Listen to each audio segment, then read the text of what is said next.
Hello guys, तो कैसे हैं आप सभी लोग। स्वागत है आप सभी का लूसीफर एक्सप्लेन चैनल में। तो कहानी की शुरुआत में हमें एक बंदे को दिखाया जाता है जिसको एजेंट घर दिखा रहा होता है। हालांकि ये घर देखने में काफी पुराना लग रहा होता है। तो उस बंदे को यहाँ पे सिर्फ और सिर्फ 2 महीने तक ही रहना था, और क्योंकि वो एजेंट काफी अच्छी सर्विस प्रोवाइड कर रहा था इसलिए उसने इस बात पे ज्यादा ध्यान नहीं दिया। वही हम देखते हैं डोर क्लोज करते वक्त वो एजेंट काफी खतरनाक स्मेल कर रहा होता है। हालांकि एजेंट को बताया गया था कि इस घर के अंदर भूत है, लेकिन क्योंकि एजेंट एक मॉडर्न बंदा है इसलिए उसे घोष पे बिल्कुल भरोसा नहीं। वो एजेंट बोलता है ये सारे लोग बिल्कुल पागल है, आखिर घोष इस दुनिया में कैसे हो सकती है। एजेंट को वहाँ पे नहीं पता था कि उसके पीछे 2 हाथ बढ़ रहे हैं। वही हम देखते हैं उस बंदे को जिसने अभी अभी रूम को रेंट पे लिया होता है। उस बंदे की तरफ ही धीरे धीरे करके घोष आगे बढ़ रहा होता है। तभी हमें नेक्स्ट डे का सीन दिखाया जाता है। उस एजेंट को वहाँ पे कोई पंच मार के उठाता है। उस एजेंट के सामने ग्रैनी लॉन्ग और एक ऑफिसर होते हैं जो कि इस केस को इन्वेस्टिगेट कर रहे होते हैं। लास्ट नाइट एजेंट को किसी ने धक्का दे दिया था, इसी वजह से वो वहीं बेहोश हो गया था। ग्रैनी लॉन्ग बोलते तुमने जिस बंदे को रेंट पे कमरा दिया था वही मर चुका है। लास्ट नाइट पता नहीं कैसे उसको हार्ट अटैक आ गया। इस बिल्डिंग के अंदर कोई भी सर्विलेंस कैमरा नहीं है, तो तुमने यहाँ पे इस हॉन्टेड हाउस को रेंट पे क्यों दिया। देखो तुम्हारी वजह से यहाँ पे वो बंदा मारा गया। वही हम देखते हैं एजेंट को जो कि इन सही बातों पर भरोसा नहीं करता। ग्रैनी लॉन्ग की बातों को सुन के काफी शौक रह गया होता है। एक बंदे की मरने की वजह से उस बिल्डिंग के बाहर बहुत सारे लोग इकट्ठा हो गए होते हैं। इतने सारे लोगों के पीछे हमारा मेन कैरेक्टर गैरी खड़ा होता है। Gary demonic spirit city bureau का एक मेंबर है। वो यहाँ पे इस मिस्टीरियस मर्डर केस को इन्वेस्टिगेट करने के लिए आया है। इन गैरी को इस बिल्डिंग के अंदर से कोई भी डिमोनिक ऑरा नहीं आ रहा होता। गैरी बोलता है लगता है इस घोष को ढूंढना काफी मुश्किल होने वाला है। उसके बाद हम देखते हैं गैरी एक हैंडसिल बनाता है और अपनी गोल्डन नेदर आई को एक्टिवेट कर लेता है। गोल्डन नेदर आई टाओइज्म की एक सीक्रेट टेक्निक है। इस टेक्निक की हेल्प से आप बहुत इजीली किसी भी चीज को डिटेक्ट कर सकते हो, और वहीं आप आसपास के लोग के सोल्स के कलर को भी देख सकते हो। अगर किसी के सोल का कलर ब्लू है तो वो एक ऑर्डिनरी ह्यूमन है। व्हाइट सोल रिप्रेजेंट करती है मरे हुए लोग को। येलो कलर रिप्रेजेंट करता है मेन कैरेक्टर को, और वहीं अगर बात करें रेड कलर की तो डिमोनिक स्पिरिट का कलर होता है। इस टेक्निक एक्टिवेट होने के साथ गैरी के लेफ्ट आई के अंदर गोल्डन लाइट आ गई होती है। गैरी वहाँ पूरी बिल्डिंग को स्कैन कर रहा होता है, लेकिन थोड़ी देर स्कैन करने के बाद उसे वहाँ पे कोई भी टारगेट नहीं मिलता। लेकिन गैरी का मिशन जितना ज्यादा हार्ड होता है उसको मिशन करने में उतना ज्यादा मजा आता है। लेकिन तभी हम देखते हैं अचानक से गैरी को कोई बुलाता है। गैरी जब साइड में देखता है तो वहाँ पे एक छोटा सा गोलू मोलू बच्चा होता है। वो छोटा बच्चा बोलता है ब्रदर आपने जब हैंडसिल करी वो नारुतो की कॉपी थी। ब्रदर आपको पता है मैं भी नारुतो का बहुत बड़ा फैन हूँ, मुझे भी हैंडसिल करना आती है। उसके बाद हम देखते हैं वो बच्चा वहाँ पे हैंडसिल बनाने लगता है और वाटरफॉल जुत्सु करता है। उसके बाद वो बच्चा वहाँ पे साइड की तरफ देखता है और बोलता है ब्रदर आपने देखा मैंने कितना अच्छा किया। लेकिन काफी अजीब बात तो ये थी कि गैरी वहाँ जा चुका था। वही हम देखते हैं गैरी को जो कि रूफ टॉप पे आ गया होता है। गैरी बोलता है मैंने जिस हैंडसिल को यूज किया वो कोई निंजुत्सु नहीं थी, बल्कि असलियत में वो एक टाओइज्म की आर्ट थी। वैसे मैंने यहाँ पे ये नहीं सोचा था कि मेरा टारगेट होगा छुपने में इतना कमाल का होगा, यहाँ तक कि मैं भी उसको नहीं देख पा रहा। तभी हम देखते हैं गैरी को एक आइडिया आता है कि आखिर वो उस घोष को कैसे पकड़ेगा। तभी हमें शाम का सीन दिखाया जाता है। एक लड़की जिसने पिकाचू की टी शर्ट पहन रखी होती है वो बोलती है मुझे एक हॉन्टेड हाउस चाहिए जहाँ पे मैं लाइव स्ट्रीम कर सकूँ। एजेंट बताता है उस हॉन्टेड हाउस के अंदर रिसेंटली अभी डेथ हुई है, तो आपका वहाँ पे जाना बिल्कुल भी ठीक नहीं रहेगा। वो लड़की बोलती है मुझे यहाँ पे किसी भी डर नहीं लगता, आप प्लीज मुझे वो हॉन्टेड हाउस दे दीजिए। एजेंट वहाँ पे उसको रूम की कीज दे देता है, लेकिन उसके बाद ऊपर नहीं जाता। वो लड़की रूम में आने के बाद आराम से नूडल्स खा रही होती है। वही हम देखते हैं टेबल के नीचे से एक घोस्ट का हाथ उसकी तरफ बढ़ रहा होता है, लेकिन इससे पहले उस घोस्ट का हाथ उसको पकड़ पाता वो लड़की अचानक से उठ जाती है। उसको वहाँ पे ध्यान आता है कि उसने अपने आइडल की फोटो रूम के अंदर नहीं लगाई है। उसने वहाँ पे ना सिर्फ आइडल की फोटो लगाई होती है बल्कि एक तालिस्मान भी लगा दिया होता है जिससे कि एविल स्पिरिट उससे काफी दूर रहे। अचानक से हम देखते रूम के ऊपर जो लाइट होती है वो बंद हो जाती है। वही कैबिनेट के अंदर से काफी अजीब सी साउंड आ रही होती है। हालांकि वो लड़की काफी डर गई होती है, लेकिन फिर भी वो हिम्मत जुटाते हुए बोलती है आखिर अंदर कौन है, जो भी यहाँ पे कैबिनेट के अंदर छुपा हुआ है फटाफट से बाहर आओ। अभी हम देखते हैं कैबिनेट थोड़ा सा खुलता है और उसके अंदर एक बहुत ही खतरनाक घोस्ट होता है। अचानक से हम देखते हैं वो लड़की बोलती है तो आखिरकार तुम यहाँ पे आ ही गए। वो लड़की वहाँ पे काफी स्पीड से पीछे तरफ हटती है और उस कैबिनेट के डोर को खोल देती है। उसके बाद वो अपना बैग खोल देती है जिसके अंदर से चिकन बाहर निकलता है। चिकन की रेड आई होती है और वो देखने में काफी खतरनाक लग रहा होता है। इस चिकन का नाम होता है काका, जो किसी भी डिमोनिक स्पिरिट को बाहर लेके आ सकता है। काका को पता होता है कि अब उसके काम करने का टाइम आ चुका है। हम देखते काका काफी स्पीड से उस कैबिनेट के अंदर घुस जाता है। वो लड़की वहाँ पे उस कैबिनेट के डोर को बंद कर देती है। तभी हम देखते हैं उस कैबिनेट के अंदर से काफी जोर जोर चिल्लाने की आवाज आ रही होती है। थोड़ी देर बाद हम देखते हैं वो कैबिनेट वहाँ पे प्रेशर झेल नहीं पाता और टूट जाता है। तभी हम देखते हैं काका वापस अपने बैग के चला जाता है। उसके बाद हम देखते हैं कैबिनेट के अंदर से एक बड़ा सा घोस्ट बाहर निकलता है। वो घोस्ट उस लड़की को बोलता है मैं तुम्हें यहाँ पे डिवार करने वाला हूँ। वो घोस्ट वहाँ बहुत बड़ा मुंह खोल लेता है और उस लड़की को खाने वाला होता है। लेकिन तभी हम देखते हैं वो लड़की वहाँ पे उस घोस्ट को काफी बड़ा पंच मार देती है। वो घोस्ट काफी डर गया होता है और बोलता है आखिर तुम हो कौन। वो लड़की वहाँ पे हंसने लगती है और हवा के अंदर एक सर्कल बनाती है। इसी के साथ हमें पता चलता है वो कोई और नहीं बल्कि गैरी है। गैरी बोलता है मैं यहाँ पे डीमन स्पिरिट सिटी ब्यूरो से हूँ और मेरा यहाँ पे काम है सिटी के सारे डीमंस और घोस्ट को पकड़ना। घोस्ट काफी डर गया होता है, उसे बिल्कुल भी नहीं पता होता कि गैरी यहाँ पे डिमोनिक स्पीड सिटी ब्यूरो का मेंबर होगा। गैरी बोलता है वैसे तुम्हारी हाइडिंग एबिलिटी एवरेज से काफी बढ़िया है, लेकिन वही तुम्हारी स्ट्रेंथ काफी कम है। मैं अपनी एक फिंगर से तुम्हें हरा सकता हूँ। वो घोस्ट काफी डर गया होता है और छुपने का ट्राई करने लगता है, लेकिन तभी हम देखते काका की एबिलिटी की वजह से वो वहाँ पे नहीं छुप पाता। उसकी बॉडी के ऊपर काफी चोटें लग गई होती है। वो सोचता है वो यहाँ पे डोर से भाग जाएगा, लेकिन जैसे ही वो वहाँ पे डोर के ऊपर लगे हुए पोस्टर को टच करता है तो उसके अंदर से गोल्डन लाइट बाहर निकल लगती है, क्योंकि गैरी ने वहाँ पे उस पोस्टर के पीछे एक तलिस्मान लगा रखा होता है। उस गोल्डन लाइट की वजह से वो घोस्ट अपने ट्रू फॉर्म में आ गया होता है। गैरी को भी नहीं पता होता कि वो घोस्ट असलियत में इतना वीक है, यहाँ तक इसको पकड़ने के लिए उसे कुछ करना भी नहीं पड़ा। गैरी को देख के वो घोस्ट काफी डर गया होता है, रो रहा होता है। तभी हम देखते हैं गैरी आगे बढ़ते हैं, उसके सर के ऊपर फ्लिक करता है। वो घोस्ट बोलता है मैं यहाँ से बाहर नहीं जा सकता था, इसीलिए मैं किसी का वेट करता कि वो मुझे बाहर लेके जाए। मैं असलियत में यहाँ पे एशियन टाइम से रहता हुआ आ रहा हूँ, तो वहाँ से मैं बहुत ज्यादा वीक था और मेरी हाइट भी काफी कम थी, लेकिन मैं यहाँ पे सिर्फ एक ही काम में अच्छा था, जो कि था छुपना। यही वजह कि मुझे यहाँ पे डिमोनिक स्पीड सिटी ब्यूरो ने रिक्रूट कर लिया। लेकिन एक बार एक मिशन के दौरान हम लोग एक ट्रैप के अंदर फंस गए और हमारी टीम के सारे लोग मारे गए। हालांकि मैं वहाँ पे बच गया था, लेकिन मेरी बॉडी के ऊपर काफी सारी इंजरीज हो गई। मैं इस कैबिनेट के अंदर आके छुप गया और मुझे यहाँ पे नींद आ गई। जब मेरी नींद खुली तब मैं मॉडर्न एरा के अंदर पहुंच चुका था। लेकिन बाद में एक ब्लाइंड ओल्ड लेडी को मेरे बारे में पता चला और हम दोनों मिलकर इस घर के अंदर रहने लगे। ओल्ड लेडी काफी अच्छी इंसान थी, उन्होंने मुझे काफी अच्छी तरह ट्रीट किया। पता नहीं आखिर क्या हुआ, वो एक दिन ग्राउंड के पास सो गई और उसके बाद कभी नहीं उठी। उसके बाद घर के अंदर कुछ लोग आए और उसको उठा के ले गए। मैंने यहाँ पे डिसाइड किया कि मैं कैबिनेट के अंदर बैठ के वेट करूंगा कि आखिर वो ओल्ड लेडी कब आएगी। पूरी बात जानने के बाद गैरी को पता चल जाता है कि आखिर यहाँ पे हो क्या रहा है। वो ओल्ड लेडी जो कि नहीं उठी वो ऑलरेडी मर चुकी है। उसके बाद हम देखते हैं गैरी डिमोनिक स्पीड सॉफ्टवेयर को ओपन करता है, इस घोस्ट को स्कैन करना स्टार्ट कर देता है। इस घोस्ट का नाम है चारकोल घोस्ट, जो कि एक बहुत ही रेयर स्पीसीज है। ये charcoal ghost northern border era के वक्त में खत्म हो चुके हैं। इन सारे चारकोल घोस्ट को बाकी सारे डिमोनिक स्पीड ने मिलकर मार दिया। ये पढ़ने के बाद गैरी वहाँ पे चारकोल घोस्ट की तरफ देखने लगता है। गैरी बोलता है मेरा ये वाला मिशन काफी बेहतरीन है, यहाँ पे एक ऐसा घोस्ट मिला है जो कि एक्सटिंक्ट हो चुके हैं। इसका मतलब ब्लैक मार्केट के अंदर तुम्हारी वैल्यू बहुत ज्यादा होगी। ब्लैक मार्केट का नाम सुनने के साथ ही चारकोल घोस्ट वहाँ पे इमेजिन करना स्टार्ट कर देता है। वो रोते हुए बोलता है मुझे यहाँ पे मरना नहीं है, प्लीज मुझे ब्लैक मार्केट में मत बेचो। उसको रोता हुआ देख के गैरी बोलता है बिल्कुल भी टेंशन मत लो, मैं तुम्हें ब्लैक मार्केट के अंदर नहीं बेचूंगा, और वहीं जिस ओल्ड लेडी का तुम इंतजार कर रहे हो वो कभी वापस नहीं आने वाली। लेकिन अब तुम्हें बिल्कुल भी अकेले डर के रहने की जरूरत नहीं है, क्योंकि आज से मैं तुम्हें प्रोटेक्ट करूंगा। चारकोल घोस्ट तुम्हारा नाम आज से लिटिल ब्लैक ही हुआ। गैरी की बातें सुन के चारकोल घोस्ट काफी खुश हो गया होता है। उसे विश्वास नहीं हो रहा होता कि मॉडर्न एरा के अंदर भी इतने अच्छे लोग होते हैं। उसके बाद हम देखते गैरी अपनी डीमन बॉल बाहर निकालता है, लिटिल ब्लैकी को कैप्चर कर लेता है। लिटिल ब्लैकी रोते हुए बोलता है गैरी तुमने मुझे धोखा दिया है, तुमने मुझे यहाँ पे ट्रैप कर लिया। इसमें सारे के सारे ह्यूमंस बहुत बड़े झूठे होते हैं। लेकिन हम देखते हैं गैरी वहाँ पे कुछ भी एक्सप्लेन नहीं करता। वो ऐप के अंदर अपने मिशन को ओपन करता है और फेलियर पे दबा देता है। इसी के साथ ही लिटिल ब्लैकी की सारी इन्फॉर्मेशन वहाँ से खत्म हो जाती है। वही हमें एक कंस्ट्रक्शन साइट का सीन दिखाया जाता है, जहाँ पे कुछ वर्कर्स बोल रहे होते हैं हमें यहाँ पे एक एंटीक चीज मिली है। वो एंटीक चीज असलियत में एक जार होती है जिसका साइज बहुत ही ज्यादा बड़ा होता है। उस जार को वहाँ पे दो बड़ी बड़ी रस्सियों से बांधा गया होता है। वहाँ पे कुछ वर्कर्स बोल रहे होते हैं कि बिल्कुल अल्कोहल का जार लग रहा है, कुछ लोग बोल रहे होते हैं कि वेजिटेबल का जार है। तभी उनमें से एक वर्कर आगे बढ़ते हुए बोलता है आखिर यहाँ पे सोचने की क्या जरूरत है, तो इस जार को खुद ओपन करके देख लेते हैं कि आखिर इसके अंदर है क्या। उसके बाद वो वर्कर देखता है कि उस जार के ढक्कन के ऊपर बहुत सारी चीजें लिखी हुई है, हालांकि उसके ऊपर क्या लिखा हुआ है वो उस वर्कर को समझ में नहीं आ रहा होता। तभी वो उस ढक्कन को उठा के नीचे की तरफ फेंक देता है। ढक्कन नीचे करने के साथ ही उसके ऊपर से लिखी हुई सारी चीजें गायब हो गई होती है।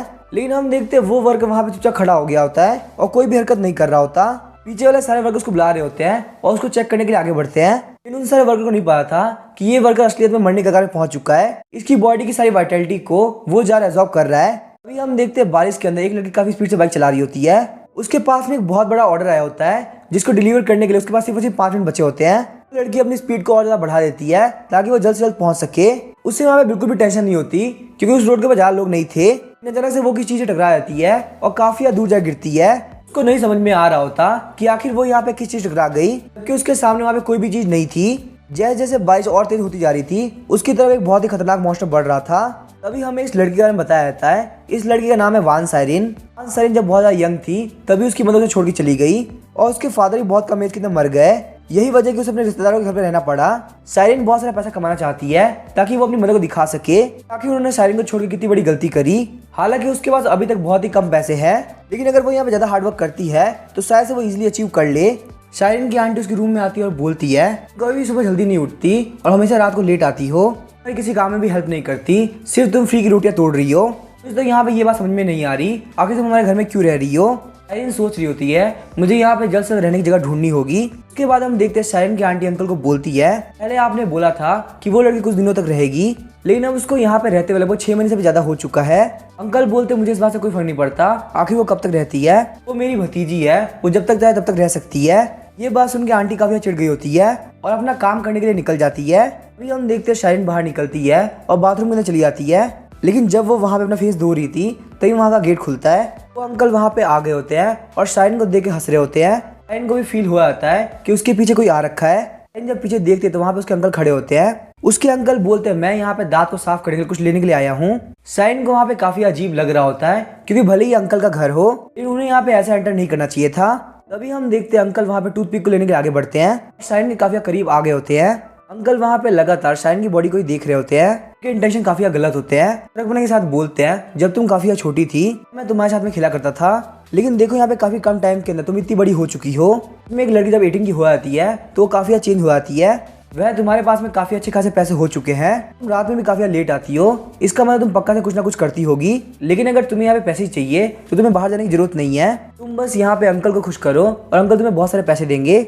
ठरकी अंकल के मुंह से ये सारी बातें सुन के सायरन काफी शॉक हो गई होती है। उसे नहीं लगा था कि उसके अंकल इतने बेकार इंसान है। वो वहाँ पे बातों में टाइम वेस्ट नहीं करती और अंकल की बॉस के ऊपर काफी जोर से किक मार देती है। सायरन सोच रही होती है मुझे यहाँ पे रहने के लिए कोई और घर ढूंढना होगा। अभी हम देखते हैं रास्ते में जाते हुए सायरन वहाँ पे एक फैमिली को देखती है क्योंकि साथ में काफी खुश होते हैं। ये देखने के बाद सायरन बोलती है मुझे और ज्यादा मेहनत करनी होगी ताकि मैं बहुत सारे पैसे कमा सकूं और अपने गोल को अचीव कर सकूं। सायरन पैसा कमाने के लिए बहुत सारे जॉब्स किया करती है। 9 बजे के वक्त वो एक इंटर्न मॉडल का काम करती है और वहीं दोपहर के 1 बजे के टाइम में वो एक होटल मेड का काम करती है और शाम के 6 बजे के बाद वो मोटरसाइकिल डिलीवर करती है। सायरन के वहाँ से निकलने के साथ ही डिलीवरी वाले बंदे बात कर रहे होते हैं यहाँ पे इतनी प्यारी लड़की डिलीवरी का काम क्यों कर रही है। ओनर बोलता है मुझे नहीं पता आखिर ये लड़की इतनी मेहनत क्यों करती है, लेकिन यहाँ पे ये बात तो पक्की है कि उसको मोटरसाइकिल काफी पसंद है। शायद से यहाँ पे ये भी हो सकता है कि वो डिलीवरी काम इसलिए करती हो कि उसके पूरे दिन की फ्रस्ट्रेशन निकल सके। वही हम देखते हैं गैरी को जो कि स्ट्रीट्स के ऊपर चल रहा होता है, वहाँ पे सोच रहा होता है कि आखिर वो खाने के लिए क्या चूज करे। अभी उसके पास से सायरन मोटरसाइकिल लेकर निकल रही होती है। तभी हम देखते हैं गैरी के बेल्ट के ऊपर लगा हुआ ब्लैक कंपास अचानक से हिलने लगता है। गैरी वहाँ पे उस कंपास को ओपन करता है ताकि वो उसको चेक कर सके। फिर हम देखते हैं उसके अंदर जो पॉइंटर होता है वो लगातार घूम रहा होता है। कंपास के अंदर से बहुत सारे रेड कलर के थ्रेड बाहर निकल रहे होते हैं। क्राउड से गुजरते हुए सीधे जाके सायरन की बॉडी के ऊपर लग जाते हैं। इस टाइम गैरी को याद आता है कि आखिर उसके मास्टर ने क्या बताया था, ये जो कंपास है ये नॉर्मल लोग के आइटम को या फिर डिमोन स्पिरिट को ढूंढ सकता है या फिर ये यहाँ पे बैड लक और गुड लक दोनों को पहचान सकता है। लेकिन अगर इस ब्लैक कंपास में से रेड कलर के थ्रेड्स बाहर निकल रहे हैं इसका मतलब डिजास्टर आने वाला है। इसके ऊपर भी डिजास्टर आएगा, वो पक्का से मारा जाएगा। उसके बाद हम देखते हैं ब्लैक कंपास को बंद करके गैरी रेड कलर के थ्रेड्स की तरफ देखने लगता है कि आखिर वो थ्रेड्स कहाँ गए हैं। लेकिन क्योंकि यहाँ पे बहुत सारे लोग होते हैं इसीलिए उन थ्रेड्स को ढूंढना काफी मुश्किल था। गैरी बोलता है सब लोग किस्मत पहले से लिखी जा चुकी है, अगर मैं यहाँ पे कुछ करना भी चाहूँ तो भी मैं कुछ नहीं कर सकता। तभी हम देखते हैं गैरी का फोन बजता है। जब वो उसको चेक करता है तो उसे एक मिशन मिला होता है। इस बार यहाँ पे ये मिशन एक एल का मिशन होता है। ऐप बोल रहे तो क्या आप यहाँ पे इस मिशन को लेना चाहेंगे। उस मिशन को देखने के बाद गैरी हंसते हुए बोलता है लगता है मेरी किस्मत काफी अच्छी है। फिर हमें वापस से उसी कंस्ट्रक्शन साइट का सीन दिखाया जाता है। बड़े से जार की न्यूज हर जगह फैल गई होती है। कंस्ट्रक्शन साइट के बहुत सारे वर्कर्स वहाँ पे आ गए होते हैं। लेकिन काफी अजीब बात तो ये थी कि जिन लोगों ने पहले उस जार को ढूंढा था वो लोग गायब हो चुके थे। उनमें से एक बंदा नोटिस करता है कि जो भी लोग यहाँ पे थे उन लोग कपड़े नीचे पड़े हुए हैं, उन लोग के कपड़ों के आसपास ब्लैक कलर का लिक्विड फैला हुआ है। तभी हम देखते हैं वो सारे वर्कर डिस्कस कर रहे होते हैं कि अगर उन लोगों के कपड़े यहाँ पे हैं तो आखिर वो लोग कहाँ पे गए। तभी हम देखते हैं उस जार के अंदर से बबल निकलने लगते हैं। वो सारे वर्कर बोल रहे होते हैं लगता है इस जार के अंदर कुछ बाहर निकल रहा है। अचानक से हम देखते हैं कोई चीज वहाँ पे उस जार से बाहर निकलती है। वो सारे वर्कर उस चीज को देख काफी डर गए होते हैं। जार के ऊपर वहाँ पे कॉप्स घोस्ट बैठी हुई होती है जिसकी बॉडी के ऊपर बहुत सारे कॉफी नेल्स लगे हुए होते हैं। स्पिरिट सप्रेसिंग कॉफी नेल्स को पास्ट के अंदर गांव वाले यूज किया करते थे ताकि वो यहाँ पे घोस्ट और स्पिरिट को सील कर सके। जिन घोस्ट के ऊपर ये कॉफी नेल्स लगी हुई है कोई भी गलत काम नहीं कर सकते और उन लोग अपनी पनिशमेंट झेलनी पड़ती है। उन वर्कर्स ने आज से पहले इतनी डरावनी चीज कभी नहीं देखी थी। वो लोग वहाँ पे डर के मारे काफी स्पीड से भागने लगते हैं। हालांकि उन लोग के लिए यहाँ पे भागने के लिए काफी लेट हो चुका था। वो कॉप्स घोस्ट अपना मुंह खोलती है और उनमें से एक वर्कर की वाइटलिटी बाहर निकलने लगती है। उसके बाद हम देखते हैं वो कॉप्स घोस्ट एक एक करके सारे वर्कर्स की वाइटलिटी को एब्जॉर्ब करने लगती है। जितने ही वर्कर भाग रहे होते हैं उनमें से एक भी वर्कर नहीं बच पाया होता। यहाँ तक कि आसपास में जो भी वर्कर काम कर रहे होते हैं उन लोगों की वाइटलिटी एब्जॉर्ब होने लगती है। इतने सारे वर्कर्स की बॉडी की वजह से वहाँ पे एक बहुत बड़ा स्पेयर बन गया होता है। वाइटलिटी के एब्जॉर्ब होने के साथ ही वो सारे वर्कर्स ब्लैक कलर के लिक्विड के अंदर चेंज हो जाते हैं। उन सारे लोग को एब्जॉर्ब करने के बाद वो कॉप्स घोस्ट काफी खुश होती है। जार से बाहर निकल के वो कॉप्स घोस्ट काफी जोर चिल्लाने लगती है। इसी के साथ हम देखते हैं उसकी बॉडी का मसल आना स्टार्ट हो जाता है और उसकी एक पूंजी बन जाती है।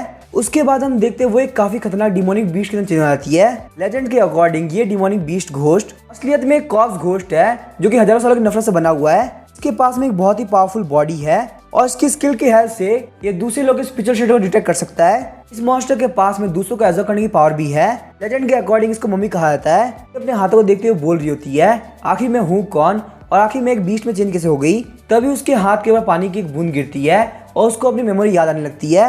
बहुत ज्यादा बारिश हो रही है और दो गांव वाले उसको देख रहे हैं। लोगों ने वहां पे उसको पकड़ रखा है और उसकी बॉडी के अंदर कॉफी नेल्स को डाल रहे हैं। उसकी बॉडी के अंदर बहुत ज्यादा पेन फील हो रहा है और वो वहाँ पे लोगों से हेल्प मांग रही है, लेकिन वहाँ के सारे उसको बिल्कुल भी हेल्प नहीं कर रहे हैं, बल्कि बहुत ज्यादा खुश है। वहीं दूर खड़ा एक व्हाइट हेयर वाला बंदा काफी जोर जोर से हंस रहा है। इसी के साथ हम देखते हैं मम्मी की मेमोरी इनकम्प्लीट रह जाती है। मम्मी वहाँ पे एक बंदे का नाम चिल्लाती है जिसका नाम होता है बो। इसी के साथ उसकी बॉडी के अंदर जो कॉफी नेल्स होते हैं वो अभी डीप जाने लगते हैं। उन कॉफी नेल्स के प्रेशर की वजह से मम्मी के मुंह से खून निकलने लगता है।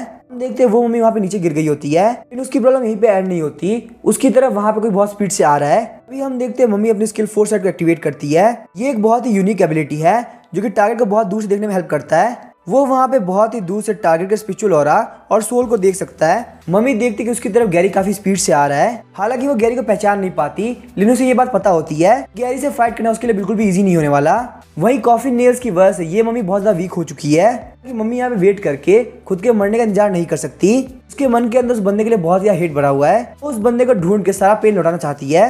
मम्मी वहाँ से भागते हुए बोलती है, भले मुझे 1000 साल लगे या 10,000 साल, अपना बदला लेके रहूंगी। लेकिन जैसे ही वो रोड क्रॉस कर रही होती है हम देखते हैं उसे साइड टकरा जाती है। वो मम्मी सोचती है मैं यहाँ पे काफी घायल हूँ, मुझसे यहाँ पे जो लड़की टकराई है उसे भी काफी बुरी चोट लगी है, लेकिन उसके पास यहाँ पे ये सब सोचने का टाइम नहीं है। उसे जल्द से जल्द यहाँ से भागना होगा। वो मम्मी सेंस करती है कि गैरी काफी करीब पहुंच चुका है। उसकी जो करंट स्ट्रेंथ है इससे उस बंदे को नहीं हरा पाएगी। मम्मी के पास बस एक ही तरीका बचता है कि वो शाइन के साथ में मर्ज हो जाए। वो मम्मी वहाँ पे शाइन की तरफ आगे बढ़ने लगती है। हालांकि नॉर्मल लोग डिमोनिक स्पीड को बिल्कुल भी नहीं देख सकते, लेकिन बारिश की वजह से शाइन को वहाँ पे अजीब सा फिगर दिख रहा होता है। शाइन को लगता है कि वो यहाँ पे हेलुसिनेट कर रही है और क्योंकि शाइन को बहुत ज्यादा चोटें लगी होती है इसीलिए वो वहीं पे बेहोश हो जाती है। हम देखते हैं उस मम्मी की बॉडी के अंदर काफी ज्यादा स्पीड बाहर निकलती है और सीधे शाइन की बॉडी के अंदर एंटर करने लगती है। वो सारी स्पीड वहाँ पे शाइन की बॉडी के अंदर एंटर करके हार्ट तक पहुंच गई होती है। बहुत सारे सेल्स के साथ मिलके वो म्यूटेट करने लगते हैं। उसके बाद हम देखते हैं शाइन अपनी आंख खोलती है। उसकी आंखें बिल्कुल एक बीस्ट की तरह हो गई होती है। शाइन की आंख खोलने के साथ ही हम देखते हैं वो मम्मी वहाँ से गायब हो गई होती है। उसकी बॉडी के ऊपर सारे कॉफी नेल्स भी गिर गए होते हैं। वही हम देखते हैं गैरी को जो कि कंस्ट्रक्शन साइट में पहुंच गया होता है, लेकिन अपनी आसपास की सीनरी को देख के उसे पता चलता है कि वो यहाँ पे काफी लेट पहुंचा। इतने कम टाइम के अंदर इस कंस्ट्रक्शन साइट में कोई भी जिंदा नहीं बचा और लगता है जो भी डिमोनिक स्पीड यहाँ पे था वो अपना काम करके यहाँ से भाग चुका है। तभी हम देखते हैं उसका जो ब्लैक कंपास होता है वो वापस से मूव करना स्टार्ट कर देता है। उसके बाद हम देखते हैं शाइन सीधी सिटी की तरफ जाना स्टार्ट कर देती है। शाइन के फेस को देख के लग रहा होता है कि उसकी बॉडी के ऊपर मम्मी ने कंट्रोल कर लिया है। तभी हम देखते हैं रास्ते में एक कैट शाइन को जाते हुए देखती है। वो कैट वहाँ पे शाइन की बॉडी के अंदर मम्मी को देख पा रही होती है। कैट सोचती है मुझे यहाँ पे मम्मी दिखी है जो कि मुश्किल से 100 साल में कभी देखी जाती है, और अगर यहाँ पे देखा जाए तो इस मम्मी की हालत काफी वीक है। अगर मैं यहाँ पे इसे डिवाइड कर लेती हूँ तो मेरा काफी फायदा होगा। इसी के साथ हम देखते हैं वो वहाँ पे शाइन के ऊपर अटैक करने वाली होती है। जैसे ही वहाँ पे कैट का अटैक शाइन को लगने वाला होता है शाइन पीछे की तरफ घूमती है। शाइन जैसे अपना हाथ घुमाती है उसके हाथ के अंदर से गोल्डन कलर की लाइट बाहर निकलती है। गोल्डन लाइट की वजह से वो कैट वहाँ पे दो हिस्सों के अंदर कट गई होती है। वो कैट सोचती है मुझे यहाँ पे ज्यादा लर्च नहीं करनी चाहिए थी, अगर मैं यहाँ से सिंपली निकल जाती तो शायद से मैं जिंदा रह पाती। तभी हम देखते हैं शाइन वहाँ पे स्माइल कर रही होती है, सोचती है बॉडी के साथ फ्यूज होकर मुझे काफी अच्छा फील हो रहा है। अब मेरी बॉडी के ऊपर कोई भी कॉफी नील नहीं है, इसलिए मैं अपनी पावर को बहुत इजीली यूज कर सकती हूँ। शाइन बोलते मुझे कैसी जगह ढूंढनी होगी जहाँ मैं अपनी पावर को टेस्ट कर सकूं। उसके बाद हम देखते हैं शाइन वहाँ से काफी जबरदस्त जंप मारती है। कुछ देर के अंदर शाइन को वहाँ पे एक सिटी दिखती है। तभी शाइन वहाँ पे सिटी की एक बिल्डिंग के ऊपर लैंड करती है। शाइन की बॉडी के अंदर जो मम्मी होती है उसको ये वर्ड बिल्कुल भी समझ में नहीं आ रहा होता, आखिर यहाँ के लोगों ने ऐसे कपड़े क्यों पहन रखे हैं। लेकिन यहाँ पे ये बात तो पक्का है कि इनमें से कोई ना कोई पक्का से उन गाँव का डिसेंडेंट होगा। अगर मैं यहाँ पे सारे लोग को मार देती हूँ तो पक्का से उन लोगों की ब्लड लाइन खत्म हो जाएगी। उसके बाद हम देखते हैं शाइन अपना मुंह खोलती है। उसके मुंह के अंदर से ग्रीन कलर की लाइट निकल रही होती है। सिटी के सारे लोग अपना गला पकड़ के बैठ जाते हैं। उन लोग को वहाँ पे सांस लेने में काफी दिक्कत हो रही होती है। टाइम के अंदर उन लोग की वाइटलिटी उन लोग की बॉडी में निकलना चालू हो जाती है। और अब क्योंकि शाइन की बॉडी के ऊपर से कॉफी नील हट चुके हैं इसीलिए वो यहाँ पे सिटी जितना बड़ा एरिया बहुत इजीली कवर कर पा रही है। तभी हमें डिमोनिक स्पीड सिटी का सीन दिखाया जाता है जहाँ का अलार्म लगातार बज रहा होता है। कमांड रूम के अंदर बताया जाता है कि सिटी के अंदर खतरा लगातार बढ़ते जा रहा है। ये सब देख के वहाँ की कमांडर हान क्वीन काफी शॉक हो गई होती है। कमांडर हान क्वीन ये कभी नहीं सोचा था कि ऑफिस में आने के साथ ही उनके ऊपर इतनी बड़ी प्रॉब्लम आ जाएगी। कमांडर हान क्वीन बोलते ये मिशन तो यहाँ पे गैरी लेने वाला था, आखिर गैरी गया कहाँ। वैसे मुझे लगता है गैरी हमसे काफी ज्यादा दूर है, हमारे पास इतना टाइम नहीं कि हम गैरी को बुला सके। हम लोग को शायद से अदर वर्ल्ड से किसी और को बुलाना होगा। तभी हम देखते हैं वहाँ पे एक ऑफिसर दौड़ते हुए आती है और बोलती है डेटा बता रहा है कि सिर्फ 3 मिनट के अंदर साइड सिटी के लोग मारे जाएंगे। हमारे आसपास की ब्रांचेस में सिर्फ गैरी ऐसा है जो कि एक क्लास का डीमन ऑफिसर है। हालांकि हम लोगों ने उसकी लोकेशन को ट्रेस कर लिया है, लेकिन वो यहाँ पे टाइम रहते नहीं पहुंच पाएगा। हान को ही बोलती है हमें जल्द से जल्द गार्डियन हॉल वाले से बात करनी होगी कि वो यहाँ पे हमारी हेल्प करने के लिए कम से कम 2 गार्डियंस को भेज सके।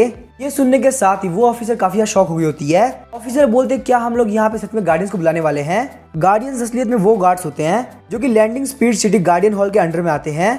उन लोग का मेन काम ये रहता है कि वो लैंडिंग स्पीड सिटी प्रिजन की सिक्योरिटी को मेंटेन करे और सिर्फ उन्हीं मैटर का ध्यान रखे जो कि ह्यूमंस और स्पीड वर्ल्ड दोनों को अफेक्ट करता हो।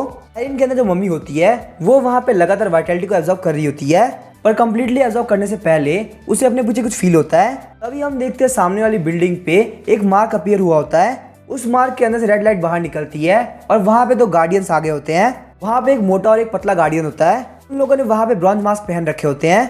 जब वो मोटा वाला गार्डियन देखता है कि यहाँ पे सिर्फ एक फीमेल डीमन है, तो वो बोलता है सिर्फ एक फीमेल डीमन से फाइट करने के लिए यहाँ पे हम दोनों को बुलाने की क्या जरूरत थी। तभी हम देखते हैं पतला वाला गार्डियन बोलता है हमें यहाँ पे ज्यादा सीरियस होने की जरूरत है। ह्यूमंस के इन्फॉर्मेशन के हिसाब से हमारा जो टारगेट वो एक मम्मी है जो कि पिछले 100 साल में नहीं देखी गई। तभी हम देखते हैं मोटा वाला गार्डियन आगे बढ़ता है, बोलता है मैं यहाँ पे इसको बहुत इजीली संभाल लूंगा। अब यहाँ पे मम्मी को भी डरने की जरूरत नहीं है क्योंकि ऑलरेडी बहुत ज्यादा पावरफुल हो चुकी है। वो काफी स्पीड से आगे बढ़ते हुए मोटे गार्डियन को किक मारती है। वो मोटा गार्डियन सीधे जाके नेट से टकराता है। अगर वहाँ पे नेट नहीं होता तो बिल्डिंग से नीचे गिर गया होता। वही हम देखते हैं जो पतला वाला गार्डियन होता है वो ज्यादा कुछ नहीं सोचता और काफी शांत खड़ा होता है। मोटे वाले गार्डियन को मारने के बाद मम्मी वहाँ पे पतले वाले गार्डियन के पास पहुंचती है। मम्मी बोलती तुम यहाँ पे इतने शांत खड़े हो, इसका मतलब तुम्हारी स्ट्रेंथ उसके मुकाबले काफी ज्यादा है। लेकिन तभी हम देखते हैं मम्मी काफी शॉक हो जाती है और पीछे की तरफ हट जाती है। उसके बाद हम देखते हैं मम्मी अपना मुंह खोलती है और जो भी वाइटलिटी उसने ऑब्जर्व करी थी वो सब उसके मुंह से बाहर निकलने लगती है। वही हम देखते हैं शायरन की एक आंख नॉर्मल हो गई होती है। इसका मतलब शायरन की कॉन्शियसनेस धीरे धीरे उसकी बॉडी के अंदर वापस आ रही है। लेकिन शायरन को हमें पता चलता है कि वो अपनी बॉडी और माइंड को कंट्रोल नहीं कर पा रही। वो पतला वाला गार्डियन सब कुछ देख रहा होता है लेकिन उसे बिल्कुल समझ में नहीं आ रहा होता आखिर यहाँ पे हो क्या रहा है। उसके बाद वो मोटा वाला गार्डियन से बोलता है तुम्हें आखिर इसके बारे में क्या पता चला है? मोटा गार्डियन बोलता है इसकी एल्बो स्ट्राइक खाने के बाद मुझे पता चला इसकी स्पीड और स्ट्रेंथ दोनों ही एक क्लास की है, लेकिन अभी तक हमें ये पता नहीं चला कि आखिर इसकी डिफेंस कितनी पावरफुल है। उसके बाद हम देखते हैं मम्मी अपनी पावर कंसंट्रेट करती है ताकि वो वहाँ पे कैसे भी करके शायरन की कॉन्शियसनेस को सप्रेस कर सके। उसके बाद हम देखते हैं पतला वाला गार्डियन आगे बढ़ते हुए अपनी स्वॉर्ड से अटैक करता है। उसके अटैक करने की वजह से वहाँ पे एक आइस वॉल आ गई होती है जो कि मम्मी को वहाँ पूरी जमा देती है। लेकिन हम देखते हैं मम्मी अपनी डिमोनिक एनर्जी का यूज करते हुए उस आइस वॉल को तोड़ देती है। पतला वाला गार्डियन पीछे की तरफ हट जाता है ताकि वो हमें मम्मी का ध्यान अपनी तरफ कर सके। और वही हम देखते हैं मोटा गार्डियन पीछे की तरफ से आते हुए मम्मी के ऊपर काफी जबरदस्त अटैक करता है। पतला वाला गार्डियन अपने शॉर्ट को हाथ में लेते हुए हवा के अंदर कर देता है। इसी के साथ हम देखते हैं आसमान के अंदर बहुत सारे ब्लैक स्वॉर्ड इंटेंट आ जाते हैं। वो स्वॉर्ड एनर्जी वहाँ पे लगातार मम्मी के ऊपर अटैक कर रही होती है। जैसे ही वहाँ से डस्ट हटती है मम्मी की आवाज आती है और वो बोल रही होती है तुम लोग को आगे क्या लगता है तुम इतनी छोटी बड़ी ट्रिक का यूज करते हो मुझे हरा सकते हो? तभी हम देखते हैं पतला वाला गार्डियन बोलता है अब मुझे यहाँ पे ये बात पता चल चुकी है कि यहाँ पे इस मम्मी की डिफेंस भी एक क्लास की है। उसके बाद हम देखते हैं पतला वाला गार्डियन मोटे गार्डियन की तरफ देखता है। वही हम देखते हैं मोटे गार्डियन ने अपने हाथ के आसपास एक ब्लैक कलर का स्पेयर बना लिया होता है। वही वहाँ से आगे बढ़ने का ट्राई करती है लेकिन वो देखती है उसकी बॉडी मूव नहीं कर पा रही। उसे पता चलता है वो असलियत में यहाँ पे एक फॉर्मेशन में फंस चुकी है। वही बड़ा मुंह होता है जो कि मोटा गार्डियन कब से रेडी कर रहा होता है। फॉर्मेशन का नाम है अर्थ डुअल सील। फॉर्मेशन के एक्टिवेट होने के साथ ही मम्मी अपनी बॉडी को मूव नहीं कर पा रही होती और वहीं उसकी कॉन्शियसनेस भी लगातार कम हो रही होती है। अपने घुटनों पे आ गई होती है और उसकी हालत भी काफी खराब हो गई होती है। मोटा गार्डियन बोलता है सच में मम्मी काफी पावरफुल है, यहाँ पे इस फॉर्मेशन के अंदर इसको सिर्फ 2 मिनट तक ही रोक सकता हूँ। इसने अपने लाइफ टाइम में कितना हेट को इकट्ठा किया है कि वो इतनी पावरफुल बन पाई। सिचुएशन बहुत ज्यादा बेकार होती जा रही है। मम्मी ने यहाँ अपने हेट्रेड को लगभग हजारों साल तक कल्टीवेट किया है। हालांकि वो भी पूरी तरह से होश में नहीं है लेकिन शॉर्ट टर्म अटैक उसके ऊपर बिल्कुल भी काम नहीं करेंगे। ये मम्मी इतनी ज्यादा पावरफुल है कि हमारे जैसे एक क्लास के गार्डियन से फाइट नहीं कर पा रहे। कमांडर हान को एयरक्राफ्ट के थ्रू पूछती है कि आखिर यहाँ पे क्या चल रहा है। पतला वाला गार्डियन बोलता है सोर्स को रिलीज कर दिया गया है और मम्मी हमारे कंट्रोल में है, लेकिन अगर ये सोर्स यहाँ पे हवा के अंदर ज्यादा देर तक रहती है तो ये पक्का से गायब हो जाएगी और जिन लोगों के पास में उनकी सोल नहीं है वो परमानेंटली मारे जाएंगे। कमांडर हान को भी बोलती है कि हमारे पास कोई तरीका है जिससे हम सिटीजन को बचा सके। पतला वाला गार्डियन बोलता है हमारे पास सिर्फ एक ही तरीका है, वो है एग्जाइल। एग्जाइल का नाम सुनने के साथ ही कमांडर हान को काफी शौक हो गई होती है। वहीं वो लेडी ऑफिसर को विश्वास नहीं हो रहा होता कि वो लोग यहाँ पे एग्जाइल का यूज करने वाले हैं। लेडी ऑफिसर सोचती है मैंने अपने साथियों सुना है कि हमारे हेडक्वार्टर्स के अंदर छुपा के एक मिस्टीरियस जेट रखा हुआ है जो कि अपने अंदर बहुत सारे एंशिएंट डिमोनिक स्पिरिट को सील करके रख सकता है। इस तरीके से ह्यूमन बहुत इजीली घोस्ट और डीमन के ऊपर अपना कंट्रोल बनाए रख सकते हैं। अब यहाँ पे ये भी बोल सकते हो कि वो मिस्टीरियस जेट असलियत में एक थर्ड वर्ल्ड है, लेकिन मम्मी को उस वर्ल्ड में भेजने के लिए उन लोगों को हायर अप से बात करनी होगी। अगर वो लोग यहाँ बिना पूछे कुछ भी करते हैं तो उन लोगों को काफी खतरनाक पनिशमेंट मिल सकती है। तभी हम देखते हैं हान कोई बोलती है हम लोग यहाँ पे एक्साइल का यूज करने वाले हैं। ये बात सुनकर लेडी ऑफिसर काफी शॉक हो गई, बोलती है हम लोगों ने अभी तक हायर को रिपोर्ट नहीं किया। हान को ये बोलते सिटी के सारे लोग काफी खतरे में है, अगर यहाँ पे कोई भी गड़बड़ होती है तो उसकी पूरी जिम्मेदारी मैं लेती हूँ, हमारे पास यहाँ पे सोचने के लिए बिल्कुल भी टाइम नहीं है। हम देखते हैं पतला वाला गार्डियन हान को कंफर्म करने के बाद यहाँ पे बहुत सारी हैंड्स बनाना स्टार्ट कर देता है। उसके पास से हम देखते हैं बहुत सारी येलो कलर की लाइट निकल रही होती है। वो वहाँ पे एक स्पेल भी कास्ट करता है। स्पेल के कास्ट करने के साथ ही उसके हाथ के अंदर काफी जबरदस्त एनर्जी निकलती है। ऐसी वो एनर्जी आसमान के अंदर जाती है। हम देखते हैं वहाँ पे एक रिंग बन गई होती है। वही हम देखते हैं गैरी भी सिटी के अंदर एंटर कर गया होता है। तो वहाँ पे रेड कलर के थ्रेड्स का पीछा करते हुए आ रहा होता है। हम देखते हैं आसमान के अंदर जो रिंग बनी होती है वो काफी बड़ी हो गई होती है। उस रिंग के अंदर एक बहुत बड़ा बीस्ट अपना मुंह खोलता है। उस बीस्ट के मुंह से गोल्डन लाइट निकलती है क्योंकि सीधे मम्मी के ऊपर पड़ रही होती है, और क्योंकि मम्मी वहाँ पे अनकॉन्शियस होती है इसलिए वो वहाँ पे कुछ भी नहीं कर पा रही होती। देखते हैं वो गोल्डन लाइट मम्मी को अपनी तरफ खींच रही होती है। वही हम देखते जो रेड थ्रेड होते हैं वो भी उसके पास पहुंच गए होते हैं। गैरी बोलता है आखिर यहाँ पे हो क्या रहा है, इस डीमन के पास में रेड कलर के थ्रेड क्यों जा रहे हैं। तभी हम देखते हैं गैरी को ध्यान आता है जिस मोटर बाइक वाली लड़की को उसने मार्केट के अंदर देखा था ये डीमन बिल्कुल उसकी तरह ही दिख रही है। उसके बाद हम देखते हैं गैरी अपनी गोल्डन नेदर आई को एक्टिवेट करता है, मम्मी की बॉडी को स्कैन करना स्टार्ट कर देता है।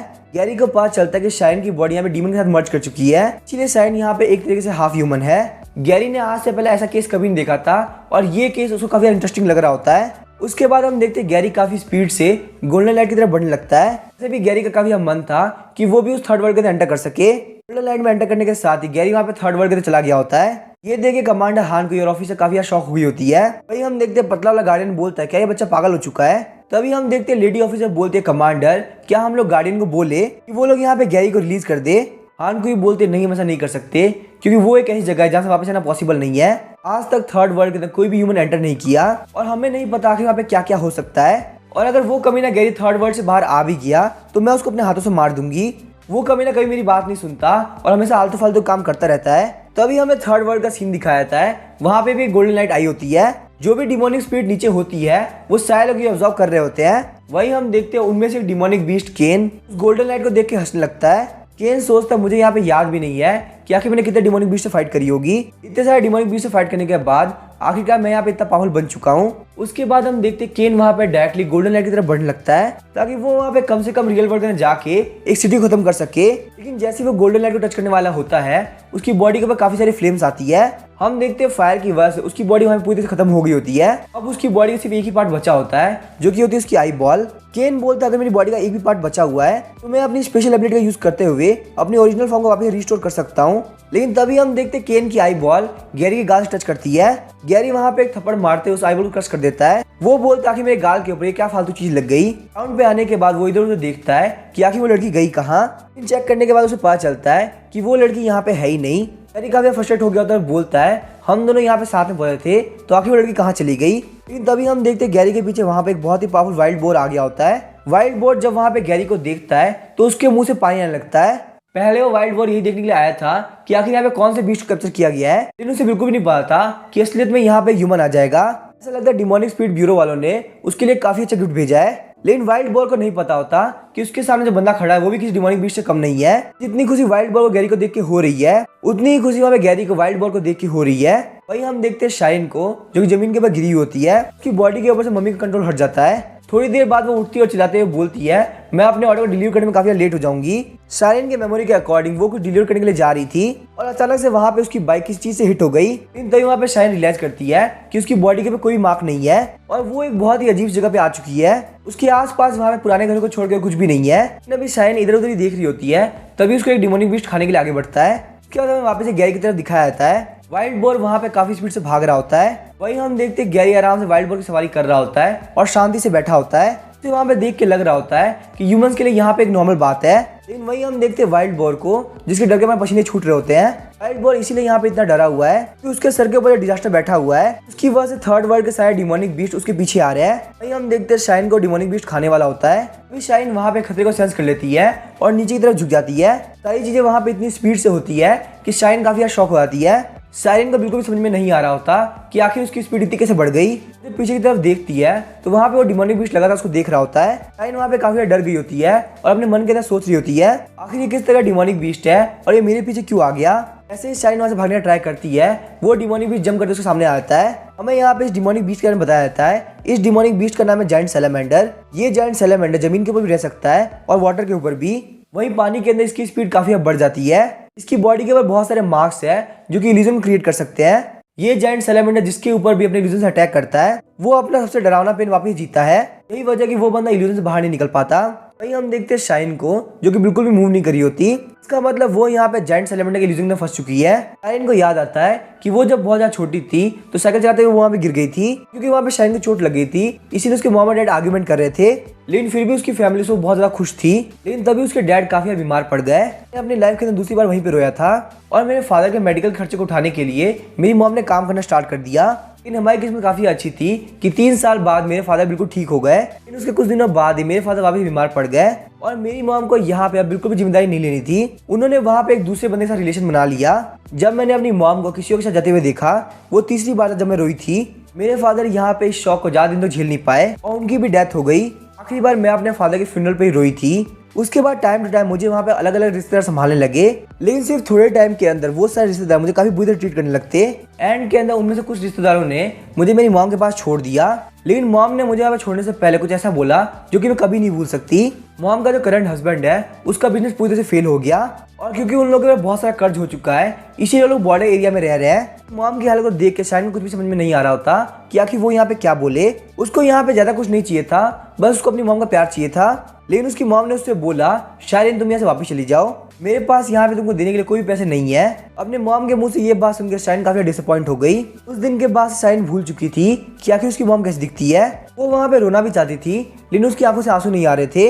अपने मॉम के मुंह से ये बात सुन के उसे काफी पेन फील हो रहा होता है। यहाँ पे इतनी छोटी एज के अंदर इस वर्ल्ड की डार्क रियलिटी पता चल गई कि इस वर्ल्ड के अंदर प्यार और फैमिली ज्यादा जरूरी होता है पैसा। शायरी ने डिसाइड किया कि वो बहुत ज्यादा मेहनत करेगी और बहुत सारे पैसे कमाएगी। सिर्फ 15 साल की एज पे शायरी ने वहाँ पे काम करना स्टार्ट कर दिया। यहाँ तक इसके रहने के लिए ज्यादा पैसे ना लगे, इसीलिए उसने अपने रिश्तेदारों का भला बुरा भी सुन लिया। उनको प्रोटेक्ट करने के लिए उसने वहाँ पे सेल्फ डिफेंस भी सीखा और वहीं सिर्फ एक ब्रेड खा के उसने पूरे दिन काम करना स्टार्ट रखा।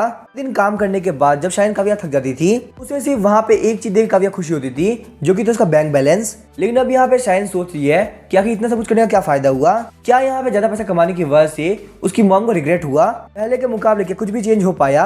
वो अभी भी यहाँ पे अकेली है, ना तो उसके पास फैमिली है, ना ही कोई फ्रेंड्स और ना ही कोई ड्रीम्स। इस लाइफ को जीने का उसका मतलब क्या है, वो इस लाइफ को जी के क्या करेगी। देखते हैं उस इल्यूजन को देख के शाइन वहाँ पे रोने लगती है। तभी हम देखते हैं टाइम का फायदा उठाते हुए वो डिमोनिक बीस्ट वहाँ पे शाइन को खाने वाला होता है। लेकिन तभी हम देखते हैं वहाँ पे उस डिमोनिक बीस्ट को काफी जोर का पंच पड़ता है। शाइन को बचाने के लिए वहाँ पे गैरी आ गया होता है। शाइन को वहाँ पे कुछ भी समझ में नहीं आ रहा होता, वो लगातार गैरी को देख रही होती है। गैरी बोलता चलो ये तो बहुत अच्छी बात है कि तुम अभी तक जिंदा हो, मुझे लगा था तुम्हें अभी तक कोई डिमोनिक बीस्ट खा गया होगा। तब यहाँ पे शाइन देखती है कि उसे यहाँ पे कोई बंदा बचाने के लिए आया है। उसे वहाँ पे काफी रिलीफ फील होता है और वो वहाँ पे जोर जोर से रोने लगती है। वही हम देखते टाइम का फायदा उठाते हुए वो वाइल्ड बोर वहां से भागने ट्राई करता है। लेकिन तभी हम देखते गैरी वहां वाइल्ड बोर को देख लेता है। गैरी बोलता आखिर उन लोगों के यहाँ पे आने में कितना टाइम बाकी है। वाइल्ड बोर बोलता तुम बस यहाँ पे आधा कप चाय पी सकते हो, सिर्फ उतना टाइम बाकी है। गैरी बोलता मेरे लिए इतना टाइम काफी है, मैं इस जायंट सैलेमेंडर को बहुत इजीली खत्म कर दूंगा। अभी हम देखते हैं जायंट सैलेमेंडर को जो कि वापस से खड़ा होता है और गैरी के ऊपर भी सेम इल्यूजन अटैक करता है। जब वो वहाँ पे देखते हैं गैरी बिल्कुल मूवमेंट नहीं कर रहा तो वो उसको खाने के लिए आगे बढ़ता है। लेकिन तभी हम देखते हैं गैरी वहाँ पे काफी जोर का थप्पड़ मारता है। गैरी काफी चिढ़ गया होता है और बोलता है कि तुम यहाँ पे कर क्या रहे हो, तुम्हारे मुंह के अंदर से काफी गंदी बदबू आ रही है, तुम्हारी आखिर यहाँ पे हिम्मत कैसी मेरे सामने सांस लेने की। सिर्फ वहाँ पे सांस लेने की वजह से गैरी ने उसको बहुत बुरी तरह से मारा। वही हम देखते हैं वाइल्ड बॉर को जो कि ये सब देख के काफी शॉक हो गया था, चुपचाप खड़ा होता है। गैरी वहाँ पे सेंस करता है कि उसकी तरफ वहाँ पे बहुत सारे बीस्ट आ रहे हैं। गैरी वहाँ पे शाइन को बोलता है तुम यहाँ पे बिल्कुल भी मूव मत करना, यहाँ पे टाइम आ चुका है कि मैं तुम्हें अपना शो दिखाऊं। वही हम देखते गैरी अपने हाथ को क्रैक करता है और उसके हाथ के बैकबोन का कलर ब्लू हो गया होता है। वही हम देखते वो ब्लू लाइट गैरी के सर तक चली जाती है। गैरी बोलता है क्योंकि मेरा ये मुंह काफी पावरफुल है इसीलिए मैं इसको यहाँ पे ह्यूमन वर्ल्ड के अंदर लिमिटेड यूज कर पाता हूँ, लेकिन यहाँ पे मैं जैसा चाहूँ वैसा कर सकता हूँ, मुझे यहाँ पे डिस्ट्रक्शन करने से कोई भी नहीं रोक सकता। गैरी ने वहाँ पे अपने हाथ के ऊपर 3 लाइटनिंग बॉल बना ली होती है और उन तीनों बॉल का डिमोनिक बीस्ट की तरफ शूट कर देता है। वही हम देखते हैं वो तीनों बॉल सीधे डिमोनिक बीस्ट टकराती है और वहाँ पे काफी जोर का धमाका होता है। वहाँ पे आसपास की सारी जगह थंडर और लाइटनिंग पावर से भर गई होती है। लाइटनिंग की वजह से वो सारे डिमोनिक बीस्ट काफी जोर चिल्ला रहे होते हैं। वही हम देखते हैं उस अटैक का जो पावर होता है वो लगातार एक्सपेंड कर रहा होता है। रास्ते के जितने भी डिमोनिक बीस्ट होते हैं वो सब खत्म हो गए होते हैं। तभी हम देखते गैरी अपनी बॉडी के ऊपर से उस मैजिक को हटा देता है। तभी हम देखते गैरी वहाँ पे स्माइल करते हुए शाइन की तरफ देखता है, लेकिन इससे पहले शाइन वहाँ पे कुछ भी बोल पाती गैरी उसको अपने हाथों में उठा लेता है। जमीन के ऊपर धीरे से किक मारने के साथ ही वहाँ पे एक टॉर्नेडो आ गया होता है जो कि उन लोगों को सीधे वहाँ पे गोल्डन लाइट एंट्रेंस की तरफ लेके जा रहा होता है। वाइल्ड बोर्ड जब वहाँ पे देखता है कि गैरी वहाँ जा रहा है तो उसे वहाँ पे काफी रिलीफ फील हो रहा होता है। लेकिन तभी हम देखते वाइल्ड बोर सोचता है आखिर ये बंदा था कौन, इसने यहाँ पे मैजिक स्पेल का यूज किया, वो भी बिना किसी तालिस्मान के। मैंने आज से पहले किसी भी ऐसे बंदे को नहीं देखा, आखिर ये पॉसिबल कैसे है। वहीं हम देखते हैं बहुत सारे पावरफुल डिमोनिक स्पिरिट गैरी को जाते हुए देख रहे होते हैं। एक फीमेल डिमोनिक स्पिरिट बोलती है क्या मुझे यहाँ पे इन्वेस्टिगेट करना चाहिए। कोई दूसरा डिमोनिक बीस्ट बोलता है ऐसा करने की कोई जरूरत नहीं, माय लॉर्ड यहाँ पे है तो हम लोगों में से कोई भी यहाँ से नहीं जा सकता। वहीं वो लोग एक होल की तरफ देख रहे होते हैं जहाँ पे येलो कलर की लाइट होती है। वहाँ पे येलो क्रिस्टल के अंदर उन लोगों का लॉर्ड होता है। वहाँ पे एक हेडलेस डीमन किंग होता है जिसकी बॉडी के ऊपर काफी अजीब से ब्लैक सर्कल्स होते हैं। वहीं हम देखते हैं हान कुई को जो कि गैरी के ऊपर काफी गुस्सा कर रही होती है। तभी हम देखते हैं वो लेडी ऑफिसर काफी शॉक हो गई होती है। उस जायंट बीस्ट के मुंह के अंदर से गैरी और शाइन बाहर निकल रहे होते हैं। लेकिन रियल वर्ल्ड में आने के साथ ही शाइन की आंखें वापस से ब्लैक होने लगती है। हालांकि उन लोगों के बाहर निकलने के साथ ही उस बीस्ट का मुंह बंद हो गया होता है। उसके बाद हम देखते हैं वो रिंग भी वहाँ पे आसमान से गायब हो जाती है। तभी गैरी वहाँ पे रूफ टॉप के ऊपर लैंड करता है और शाइन को नीचे रख देता है। गार्डियंस बोलते बच्चे क्या तुम्हारा दिमाग खराब हो चुका है, हमें यहाँ पे इसको थर्ड वर्ल्ड के अंदर भेजने में काफी दिक्कत हुई और तुम इसको यहाँ पे वापस रियल वर्ल्ड के अंदर लेके आ गए। गैरी बोलता है मैंने तुम लोगों पे बहुत बड़ा फेवर किया और तुम लोग यहाँ पे मेरे ऊपर चिल्ला रहे हो। लेकिन तभी हम देखते हैं शाइन के फेस के ऊपर मम्मी के सींग आने लगते हैं और वहीं उसकी आंखें भी वापस से वाइल्ड बीस्ट की तरह हो गई होती है। ये देख के गैरी काफी शॉक हो गया होता है और उसके बाद शाइन के सर के ऊपर काफी जोर से हिट करता है। हम देखते हैं उसके हिट करने की वजह से मम्मी के सींग टूट गए होते हैं और वहाँ पे एक ही थप्पड़ के अंदर शाइन बेहोश हो गई होती है। ये देख के गार्डियन भी काफी शॉक हो गया होता है कि इस बच्चे ने यहाँ पे एक ही थप्पड़ के अंदर इसको नॉक कर दिया। हम लोग को यहाँ पे मम्मी को कंट्रोल करने में काफी दिक्कत हुई थी। गैरी बोलता भले थोड़ी देर पहले इसके पास यहाँ पे मम्मी का हो रहा था लेकिन अब ये यहाँ पे ह्यूमन के अंदर ट्रांसफॉर्म हो चुकी है। गार्डियन बोलता है क्योंकि इसके अंदर ह्यूमंस इन्वॉल्व है इसीलिए हमारे यहाँ पे कोई भी राइट नहीं बनता कि हम लोग इसके अंदर इंटरफेयर करें। उसके बाद हम देखते हैं वो लोग वहाँ पे टेलीपोर्टेशन स्पेल का यूज करते हुए वापस जाने लगते हैं। कि वो जो मोटा गार्डियन होता है तो समझ में नहीं आ रहा होता कि आखिर यहाँ पे गैरी कैसे जानता था कि वो मम्मी असलियत में ह्यूमन है। पतला वाला गार्डियन बोलता है एक आई टेक्निक होती है जो कि बहुत ज्यादा पावरफुल होती है लेकिन वो ताइजन की एक बहुत ही सीक्रेट टेक्निक है और इतने यंग एज के अंदर इस बच्चे के लिए उस टेक्निक को मास्टर करना बिल्कुल इम्पॉसिबल है। उन दोनों के जाने के बाद गैरी काफी परेशान हो गया होता है। गैरी सोचता है अब मैं यहाँ पे क्या करूँ, ये लड़की तो बेहोश हो चुकी है। तभी हम देखते हैं पीछे से वहाँ पे कोई गैरी के ऊपर चिल्लाता है। हान कोई चिल्लाते हुए बोलते तुम्हारे पास बस 3 मिनट है, तुम्हें बस 3 मिनट के अंदर वापस आना होगा। हान कोई की आवाज को सुन के गैरी काफी डर गया होता है और बोलता है हाँ मैं अभी आया। हेडक्वार्टर में आने के बाद शाइन को वहाँ पे रिसर्च रूम में रखा गया होता है जहाँ पे रिसर्चर्स उसकी फिजिकल कंडीशन को चेक कर रहे होते हैं। वहीं हम देखते हैं ग्लास के बाहर से बहुत सारे लोग शाइन को देख रहे होते हैं। एक ऑफिसर बताता है कंस्ट्रक्शन साइट के वहाँ पे कम से कम 100 लोग मारे गए हैं लेकिन और कहीं हमें किसी भी तरह का नुकसान नहीं हुआ है। ये सुन के हान को काफी चिढ़ गई होती है, गैरी के गाल खींचने लगती है। गैरी बोलता मुझे बिल्कुल नहीं पता था कि हम जिसको ए लेवल का मिशन समझ रहे हैं वो असलियत में यहाँ पे एक एस लेवल का मिशन होगा। मैंने मिशन को एक्सेप्ट करने के बाद कंस्ट्रक्शन साइट में पहुंच गया लेकिन लगता है मम्मी ने मुझे यहाँ पे सेंस कर लिया और वहां से भाग गई। उसके बाद गैरी वहाँ पे शाइन की तरफ देखता और सोचता है कि आखिर शाइन यहाँ पे अब एक ह्यूमन है या डीमन। वही हम देखते हैं रिसर्चर्स को जो कि शाइन की बॉडी के अंदर सुई डाल रहे होते हैं ताकि वो उसके ब्लड को टेस्टिंग के लिए बाहर निकाल सके। लेकिन काफी अजीब बात ये थी कि उसकी बॉडी के अंदर सुई नहीं जा रही थी। तभी हम देखते हैं दूसरा रिसर्चर एक पावर ड्रिल को बाहर निकालता है और बहुत ज्यादा मेहनत करने के बाद उन लोग को वहाँ पे एक ड्रॉप ब्लड मिल गया होता है। वही हम देखते हैं गैरी और बाकी सारे लोग उसके ब्लड सैंपल स्क्रीन के ऊपर देख रहे होते हैं। डेटा बता रहा था इसके ब्लड के अंदर ऑर्डिनरी ह्यूमन से कोई भी डिफरेंस नहीं है। लेकिन काफी अजीब बात ये थी कि कुछ ही टाइम के अंदर वो रेड ब्लड वहाँ पे ग्रीन के अंदर चेंज हो जाता है। ये सीन देख के रिसर्चर्स काफी शॉक हो गए होते हैं। वही हम देखते हैं जिस ग्लास के ऊपर ब्लड रखा हुआ होता है वो भी टूट जाता है और गैरी के सामने जो स्क्रीन चल रही होती है वही वहाँ पे बंद हो जाती है। आन कोई रिसर्चर से पूछती है आखिर यहाँ पे चल क्या रहा है। रिसर्चर बोलती है ये जो ब्लड है ये यहाँ पे म्यूटेट कर रहा है, शायद से यहाँ पे इसकी वजह ये हो सकती है कि हमने इस ब्लड को शाइन की बॉडी से बाहर निकाल दिया। सिर्फ एक ब्लड ड्रॉप की वजह से हमारी लेबोरेटरी के अंदर काफी बड़ा धमाका हुआ है। यहाँ पे जितनी मशीनें पड़ी थी वो सब खराब हो चुकी है। हम लोगों ने बिल्कुल नहीं सोचा था कि सिर्फ एक ब्लड ड्रॉप की पावर इतनी हो सकती है। हम लोगों ने यहाँ पे रिसर्च करने के बाद ये पता किया है कि अगर ये लड़की यहाँ पे अलर्ट है तो ये बिल्कुल ऑर्डिनरी इंसान जैसी है। लेकिन अगर मम्मी ने यहाँ पे इसकी बॉडी के ऊपर कंट्रोल कर लिया तो इसके ब्लड सेल म्यूटेट करने के बाद डिमोनिक स्पिरिट के अंदर चेंज हो जाते हैं। आप यहाँ पे ये बात मान सकते हो कि 2 सोर्स एक बॉडी के अंदर फ्यूज हो चुकी है। गैरी बोलता है शायद से यहाँ पे यही वजह है कि उन गार्डियंस को पता नहीं चला कि ये असलियत में ह्यूमन है। तभी गैरी वहाँ पे देखता है कि उसको साइड से कोई आवाज लगा रहा है। वहाँ पे हान कोई गैरी की तरफ देखते हुए स्माइल कर रही होती है। उसके बाद हान कोई वहाँ पे गैरी की तारीफ करने लगती है और बोलती है गैरी तुम काफी अमेजिंग हो, तुमने यहाँ पे मम्मी को सिर्फ एक थप्पड़ के अंदर नॉक कर दिया। थोड़ी देर तारीफ करने के बाद हान कोई वहाँ पे मेन मुद्दा बताती है। अब क्योंकि यहाँ पे वांग शेंग की बॉडी के अंदर सोल फ्यूज हो चुकी है तो इसीलिए यहाँ पे डिमोनिक स्पिरिट ब्यूरो इस लड़की को फ्री नहीं छोड़ सकता। खासकर ये लड़की यहाँ पे एक एस लेवल की डिमोनिक बीस्ट है तो इसीलिए जब तक यहाँ पे हाइरस के पास में कोई सोल्यूशन नहीं आता तुम्हें यहाँ पे इस लड़की के ऊपर ध्यान रखना होगा। ये सुनने के बाद गैरी काफी परेशान हो गया होता है। गैरी बोलता है सीनियर हान कोई आप ऐसा नहीं कर सकती, मैंने अपने मास्टर को बोला था कि मेरा लड़की से कोई भी लेन देन नहीं होगा। हान कोई बोलती है तुम्हें अपने मास्टर के बारे में टेंशन लेने की जरूरत नहीं है, मैं यहाँ पे इस मैटर का ध्यान बहुत इजीली रख लूंगी। उसके बाद हान कोई वहाँ पे गैरी को धमकी देती है, अगर तुमने यहाँ पे मेरी बात नहीं मानी तो मैं तुम्हें वापस से माउंटेन भेज दूंगी ताकि तुम वहाँ पे जाके वापस से कल्टीवेट कर सको। ये सुनने के साथ ही गैरी बोलता है मैं एक रिस्पॉन्सिबल इंसान हूँ, तो इसीलिए मुझे यहाँ पे शाइन का ध्यान रखने में कोई भी दिक्कत नहीं होनी चाहिए। वही हम देखते हैं गैरी को जो कि वापस से घर की तरफ जा रहा होता है, लेकिन वही हम देखते हैं गैरी की बॉडी के ऊपर रेड कलर के थ्रेड लगे होते हैं। वो रेड कलर के थ्रेड सीधे मूव करते माउंटेन्स की तरफ जा रहे होते हैं। माउंटेन के टॉप के ऊपर एक घर होता है जिसके ऊपर बहुत बड़ा कंपास लगा हुआ होता है। वो सारे रेड कलर के थ्रेड्स उसी कंपास में आ रहे होते हैं। वही हम देखते हैं जो रेड कलर के थ्रेड्स होते हैं वो वहाँ पे टूटना स्टार्ट कर देते हैं। उन थ्रेड्स को टूटता हुआ देख के वहाँ बैठा बंदा काफी ज्यादा शॉक हो गया होता है। वो वहाँ पे गैरी के डायरेक्शन में देखते हुए बोलता है आखिर यहाँ पे ये थ्रेड्स टूट क्यों रहे हैं। ये बंदा यहाँ पे एसोटेरिक ताओइज्म का सुप्रीम मास्टर है। वही हम देखते हैं वो बंदा एक बहुत बड़े कछुए पे बैठा होता है। इस सुप्रीम मास्टर का नाम है ली ही वहाँ पे फोन में बात कर रहा होता है और बोलता है बेबी हान कुई आखिर तुम कैसी हो। वही हम देखते हैं हान कुई ये सुनकर काफी चिढ़ गई होती है। हान कुई बोलते ली ही तुम कभी सीरियस क्यों नहीं होते।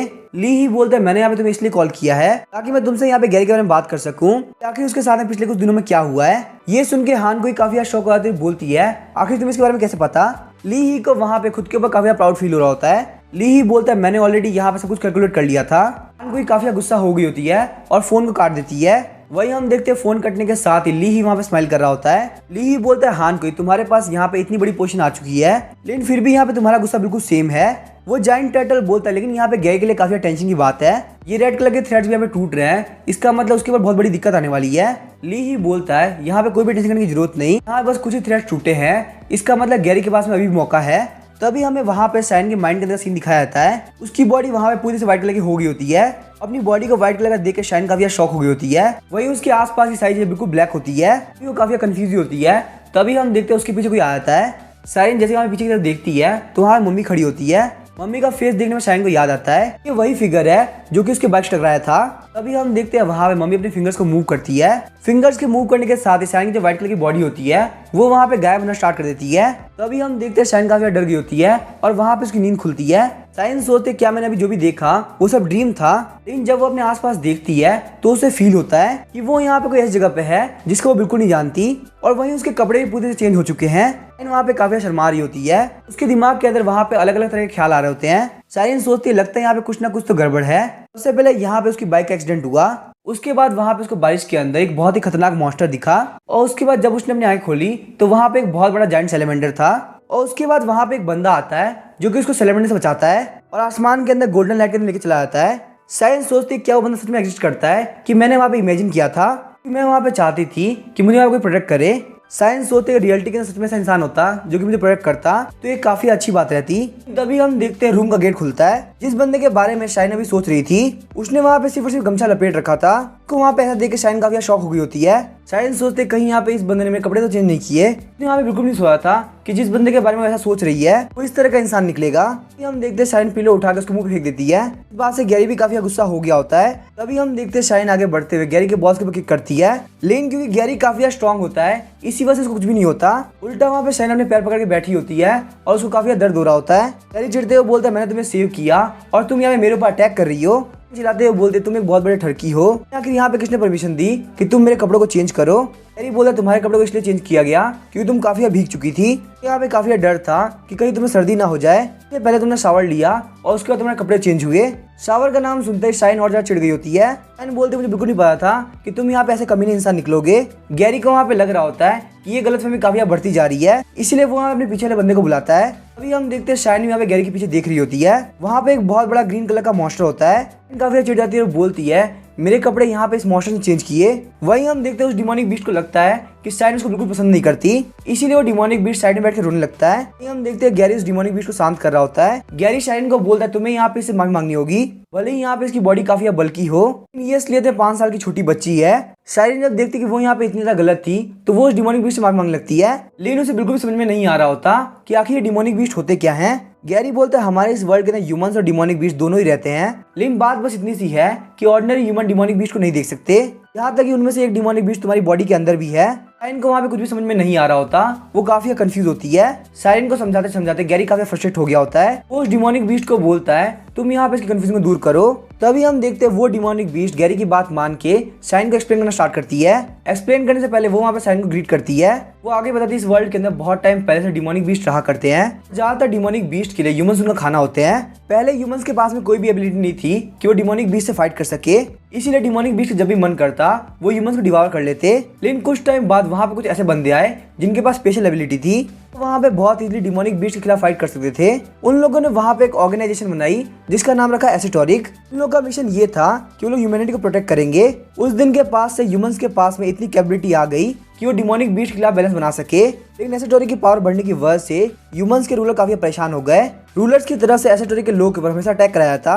उसी टाइम का फायदा उठाते हुए डिमोनिक बीस्ट ने ह्यूमंस के खिलाफ में एक वॉर छेड़ दी। उस टाइम एसेटोरिक बहुत ज्यादा कमजोर हो चुका था, इसलिए वो फाइट बैक नहीं कर पाया। लेकिन जब वहाँ पे ह्यूमैनिटी हारने वाली थी तो एसेटोरिक के फाउंडर ने एक मिस्टीरियस जेट को बाहर निकाला और सारे डिमोनिक बीस्ट को उसके अंदर कैप्चर कर दिया। यहाँ पे उस आर्टिफैक्ट को कहा जाता है हेवन फ्लिपिंग सील। ऐसा होने के साथ ह्यूमंस और डिमोनिक बीस्ट दोनों ने कॉन्ट्रैक्ट साइन किया कि वो दोनों यहाँ पे शांति से इस वर्ल्ड के अंदर रहेंगे। उसके बाद यहाँ पे डिमोनिक स्पीड सिटी को एस्टेब्लिश किया गया ताकि उन डिमोनिक स्पीड के ऊपर ध्यान रखा जा सके जो कि ह्यूमैनिटी के लिए खतरा है। तभी शायन बोलती है तो आखिर वो कौन सी डिमोनिक बीस्ट है जो कि मेरी बॉडी के अंदर है।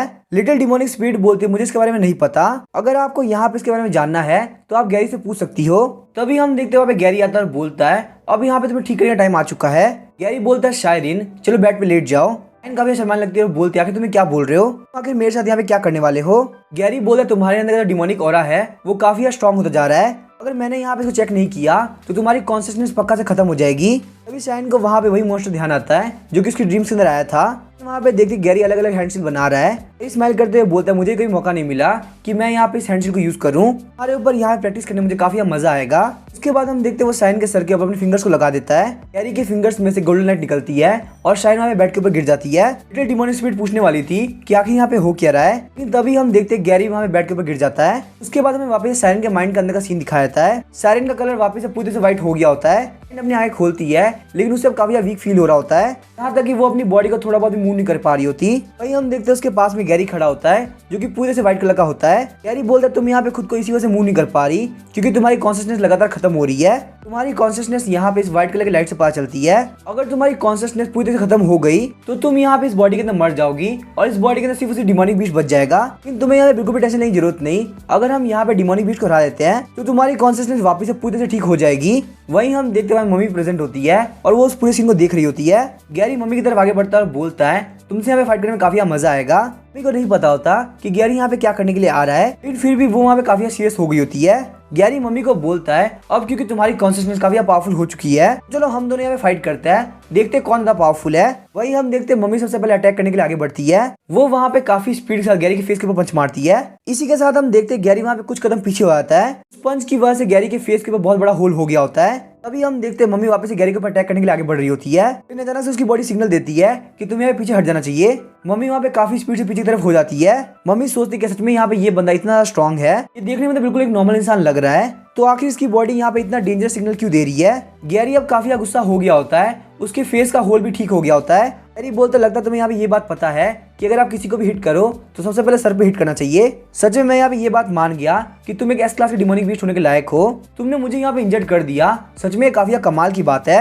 अब यहाँ पे मेरी बारी है कि मैं तुम्हारे पर अटैक करूं। अभी गैरी अटैक करने के लिए आगे बढ़ने वाला होता है। तभी हम देखते हैं मम्मी का एक बहुत बड़ा वजन उसके पीछे आता है। बड़ा सा मम्मी वहाँ पे गैरी को पकड़ लेता है। मम्मी बोलते तुम यहाँ पे मेरे कॉन्शियसनेस के अंदर हो, यहाँ पे मैं अपने कितने भी क्लोन बना सकती हूँ और तुम मेरा कुछ भी नहीं बिगाड़ पाओगे। तुमने यहाँ पे मेरे वर्ल्ड के अंदर बहुत बड़ी गलती करी, तुम्हारा यहाँ से बच के जाना बिल्कुल इम्पॉसिबल है। इसी के साथ हम देखते हैं बहुत सारे क्लोन्स गैरी की तरफ आगे बढ़ रहे होते हैं। गैरी बोलता है इसका मतलब ये सारे मम्मी क्लोन है, मुझे लगा तुम बहुत ज्यादा पावरफुल होगे, लेकिन तुम्हें देख के बिल्कुल मजा नहीं आ रहा। उसके बाद हम देखते हैं गैरी अपने हाथ के ऊपर एनर्जी रिलीज करता है। उसकी एनर्जी रिलीज करने के साथ ही वो उस बड़ी सी मम्मी के हाथ से छूट गया होता है। वो वहाँ पे काफी जोर चिल्लाता है और हमें उसकी ट्रू फॉर्म दिखाई जाती है। गैरी का साइज मम्मी के मुकाबले बहुत ही ज्यादा बड़ा हो गया होता है। मम्मी को पता चल गया होता है कि गैरी कोई नॉर्मल इंसान नहीं है, क्योंकि वो एक बहुत ही पावरफुल एंटिटी है। मम्मी अपने सारे क्लोन्स को बोलती है फटाफट से मेरे पास वापस आ जाओ। ठीक है, बोलने के साथ ही सारे क्लोन्स काफी स्पीड से वापस जाने लगते हैं, लेकिन उन सारे क्लोन्स के लिए वापस लौटने के लिए काफी लेट हो चुका था। गैरी अपना हाथ उठाते हुए काफी जबरदस्त स्ट्राइक उन लोगों पे लगाता है। गैरी किसी भी एक स्ट्राइक की वजह से वो सारे क्लोन वहाँ पे खत्म हो गए होते हैं। मम्मी सोचती है कि यहाँ पे ये बंदा इतना पावरफुल कैसे हो सकता है, यहाँ पे सिर्फ इसकी एक स्ट्राइक से मेरी पूरी आर्मी खत्म हो गई। लेकिन जैसे ही मम्मी आगे भाग रही होती है, गैरी उसके सामने सोया हुआ होता है। गैरी बोलता है कि तुम्हें यहाँ पे क्या लगा था कि तुम्हारे इन कमजोर से क्लोन को देख के मैं काफी डर जाऊंगा। चलो ठीक है, मैं तुम्हें एक लेसन सिखाता हूँ और बताता हूँ कि इनविंसिबिलिटी क्या होती है। उसके बाद हम देखते हैं गैरी वहाँ पे मम्मी के फेस के ऊपर काफी खतरनाक स्ट्राइक करता है। एक ही स्ट्राइक के साथ मम्मी वहाँ पे नॉक हो गई होती है। इसी के साथ हम देखते हैं शाइन की कॉन्सिस्टेंस वापस से रीगेन होने लगती है। ये बोलता है शायरीन, मेरे पास यहाँ पे ज्यादा टाइम नहीं है, मैं यहाँ पे तुम्हारी कॉन्सिस्टेंस के अंदर बहुत जल्दी खत्म हो जाऊंगा, इसीलिए तुम फटाफट से कोई चीज सोचो और मम्मी को उसके अंदर कैप्चर कर लो। हम देखते हैं शाइन काफी शॉक हो गई होती है, उसे समझ में नहीं आ रहा होता आखिर वो क्या करे। शाइन बोलती है आखिर मुझे यहाँ पे क्या यूज करना चाहिए, क्या मैं यहाँ पे एक हैंडबैग यूज करूँ या फिर एक नेकलेस या रिंग, मुझे यहाँ पे कुछ भी समझ में नहीं आ रहा। लेकिन वही हम देखते जब गैरी गायब होने वाला होता है तब वहाँ पे सारी डिसाइड हो गई होती है। गैरी गायब होने से पहले पीछे की तरफ देखता है, उसके पीछे वहाँ पे एक बहुत बड़ी लिपस्टिक होती है। गैरी ने यहाँ पे मम्मी को लिपस्टिक के अंदर कैप्चर कर लिया। मम्मी को सील करने के बाद शाइन को उस रात को काफी अच्छी नींद आई, ताकि उसे यहाँ पे खुद की सेफ्टी के लिए गैरी के ही घर पे रुकना पड़ा। तभी हम देखते हैं नेक्स्ट डे शाइन वहाँ पे काफी जोर चिल्लाती है, जिस वजह से वहाँ पे लिटिल डिमोनिक बीस्ट और गैरी उठ गए होते हैं। वो लोग वहाँ पे शाइन के कमरे में आते हैं, तब वो लोग देखते हैं कि शाइन की एक पूंछ निकल चुकी है। शाइन बोलती है कि यहाँ पे हो क्या रहा है, ये मेरी बॉडी के ऊपर कैसे निकल गया। गैरी बोलता है वैसे यहाँ पे ये पूंछ देखने में काफी कूल लग रही है, काश मेरे पास भी ऐसी एक पूंछ होती। लेकिन तभी हम देखते हैं गैरी को फील होता है कि यहाँ पे कुछ ना कुछ तो गड़बड़ है। गैरी जब वहाँ पे साइड की तरफ देखता है तो वो पूंछ उसके ऊपर अटैक कर देती है, लेकिन क्योंकि गैरी की स्पीड काफी ज्यादा है इसीलिए वो बहुत इजीली अटैक का डॉज कर लेता है। वहीं हम देखते हैं जो बोन टेल होती है वो अपने डायरेक्शन में चेंज कर लेती है, गैरी को स्टैप करने के लिए आगे बढ़ रही होती है, लेकिन गैरी वहाँ पे वापस अटैक का डॉज कर लेता है। ऐसे ही लगातार बोन टेल उसके ऊपर अटैक करती है और गैरी उस अटैक को डॉज कर रहा होता है। तभी हम देखते हैं गैरी को एक प्लान सूझता है और वो शाइन की तरफ काफी स्पीड से दौड़ने लगता है। शाइन के पास पहुंच के वो वहाँ पे काफी स्पीड से नीचे की तरफ झुक जाता है। इस वजह से हम देखते हैं वो बोन टेल सीधे शाइन की आंख में लगने वाली होती है, लेकिन वो बोन टेल वहीं पे रुक जाती है और शाइन के ऊपर अटैक नहीं करती। गैरी ने वहाँ पे जो भी सोचा था वो बिल्कुल सही होता है। गैरी वहाँ पे बोन टेल की शार्पनेस को चेक करना चाहता था, इसीलिए वो वहाँ पे जूस की बोतल को सामने रखता है। शाइन उस बोन टेल को कंट्रोल करते हुए उसको एक स्ट्राइक में काट देती है। उसके बाद गैरी वहाँ पे लिटिल डिमोनिक बीस्ट से बोलता है कि तुम शाइन के ऊपर अटैक करो। लिटिल डिमोनिक बीस्ट के हर एक अटैक को वो बोन टेल ब्लॉक कर रही होती है। गैरी बोलता है तुम्हारी इस बोन टेल की स्ट्रेंथ कम से कम बी लेवल पे है। शाइन बोलते हैं लेकिन यहाँ पे ये बोन टेल काफी अजीब है, अगर मैं इस तरीके से बाहर निकलती हूँ तो सारे लोग मुझे एक मॉन्स्टर समझेंगे। गैरी बोलता है मेरे पास यहाँ पे एक आइडिया है, तुम अपनी एनर्जी को कंसंट्रेट करते हुए इस बोन टेल को वापस अपनी बॉडी के अंदर बुला लो। शाइन अपनी आंखें बंद करती है और बोन टेल को बोलती है वापस अपनी बॉडी के अंदर आ जाओ। ये बोन टेल काफी लॉयल होता है और शाइन की बात मान के गायब हो जाता है। तभी हम देखते हैं गैरी का फोन बजता है। गैरी फोन को निकालते हुए बोलता है लगता है यहाँ पे कोई गुड न्यूज है, लेकिन जब गैरी अपने फोन को देखता है तो काफी शॉक रह गया होता है कि उसके पास वहाँ पे हानकुई का मैसेज आया होता है। कोई ने बोला होता है गैरी तुम्हें यहाँ पे अभी के लिए कोई मिशन नहीं करने। गैरी को परेशान देख के लिटिल डिमोनिक बीस्ट पूछती है आखिर यहाँ पे क्या बात है। गैरी अपने फोन को दिखाते हुए काफी डिसअपॉइंट होता है, बोलता है ये देखो मैं अब अनएम्प्लॉयड हो चुका हूँ, मेरे पास अब कोई काम नहीं। तभी शाइन गैरी को बोलती है हम लोग यहाँ पे प्राइवेट जॉब कर सकते हैं, हम लोग के लिए ऑर्डर लेके आऊंगी और हम लोग यहाँ पे पार्टनरशिप के अंदर काम करेंगे, साथ में काम करके हम लोग बहुत सारे मॉन्स्टर्स को मारेंगे, हम लोग की पार्टनरशिप रहेगी 70-30 की। ये ऑफर सुनने के साथ ही गैरी वहाँ पे स्माइल करने लगता है, बोलता है और फाइनली मेरे पास काम आ चुका है। गैरी बोलता है अगर तुम मेरे यहाँ पे मिशन लेके आती हो तो मैं तुम्हारा मिशन पक्का से कंप्लीट करूंगा। सीन चेंज होता है और जंगल के साइड हमें एक पुराने से मैंशन को दिखाया जाता है। वहाँ पे बहुत सारे छोटे छोटे शैतान बच्चे आए होते हैं, उनमें से एक बच्चा हालांकि काफी डरा हुआ होता है, लेकिन फिर भी वो अपने दोस्तों के कहने पे मेंशन के अंदर हाइड एंड सीक खेलने के लिए तैयार हो जाता है। लेकिन काफी अजीब बात तो ये थी कि जैसे ही वो बच्चा मेंशन के अंदर एंटर करता है उसके सारे दोस्त वहाँ पे उसको अकेला छोड़ के सिटी के अंदर वापस चले जाते हैं। वो बच्चा वहाँ पे फ्लैश लाइट ऑन करके डरते डरते आगे बढ़ रहा होता है। अचानक से उस बच्चे को अपने सामने कुछ दिखाई देता है, काफी स्पीड से वहाँ पे एक घोस्टली फिगर उसकी तरफ आ गया होता है। घोस्टली फिगर बोलती है आखिर तुम यहाँ पे क्या कर रहे हो, फटाफट से भाग जाओ। वो बच्चा काफी डर जाता है और चिल्लाते हुए काफी स्पीड से भागना स्टार्ट कर देता है, लेकिन अचानक से हम देखते हैं डरावना सा फिगर उसका रास्ता रोक लेता है। वो बोलता है तुम यहाँ से नहीं जा सकते, तुम्हें मेरे साथ खेलना होगा।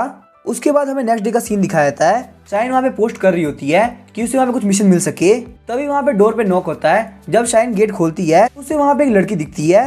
वो लड़की बोलती है मेरा नाम है टस्की और मैं वही लिटिल डिमोनिक बीस्ट हूँ जिससे आप कल मिली थी। टस्की के बास्केटबॉल को देख के शाइन काफी शॉक हो गई होती है, खुद के ऊपर से कॉन्फिडेंस काफी कम हो जाता है। टस्की एक्सप्लेन करते हुए बोलती है ये यहाँ पे स्पीड पाउच की एबिलिटी है, स्पीड पाउच की हेल्प से मैं अपनी बॉडी और ह्यूमन फॉर्म के अंदर ला सकती हूँ। और वहीं गैरी ने मेरे लिए यहाँ पे खुद से स्किन को चूज करा है। ये सुनने के साथ ही शाइन का दिमाग काफी खराब हो जाता है। शाइन बोलती है गैरी आखिर तुम्हें क्या कर रहे हो, तुमने यहाँ पे छोटी सी बच्ची को क्या पहना रखा है। गैरी बोलता है मुझे यहाँ पे इन सारी चीजों के बारे में नहीं पता, मेरे मास्टर ने बोला था कि स्पीड पाउच कैसे क्रिएट करना सही रहेगा, हालांकि मुझे नहीं पता यहाँ पे 2 बास्केटबॉल होने का क्या फायदा।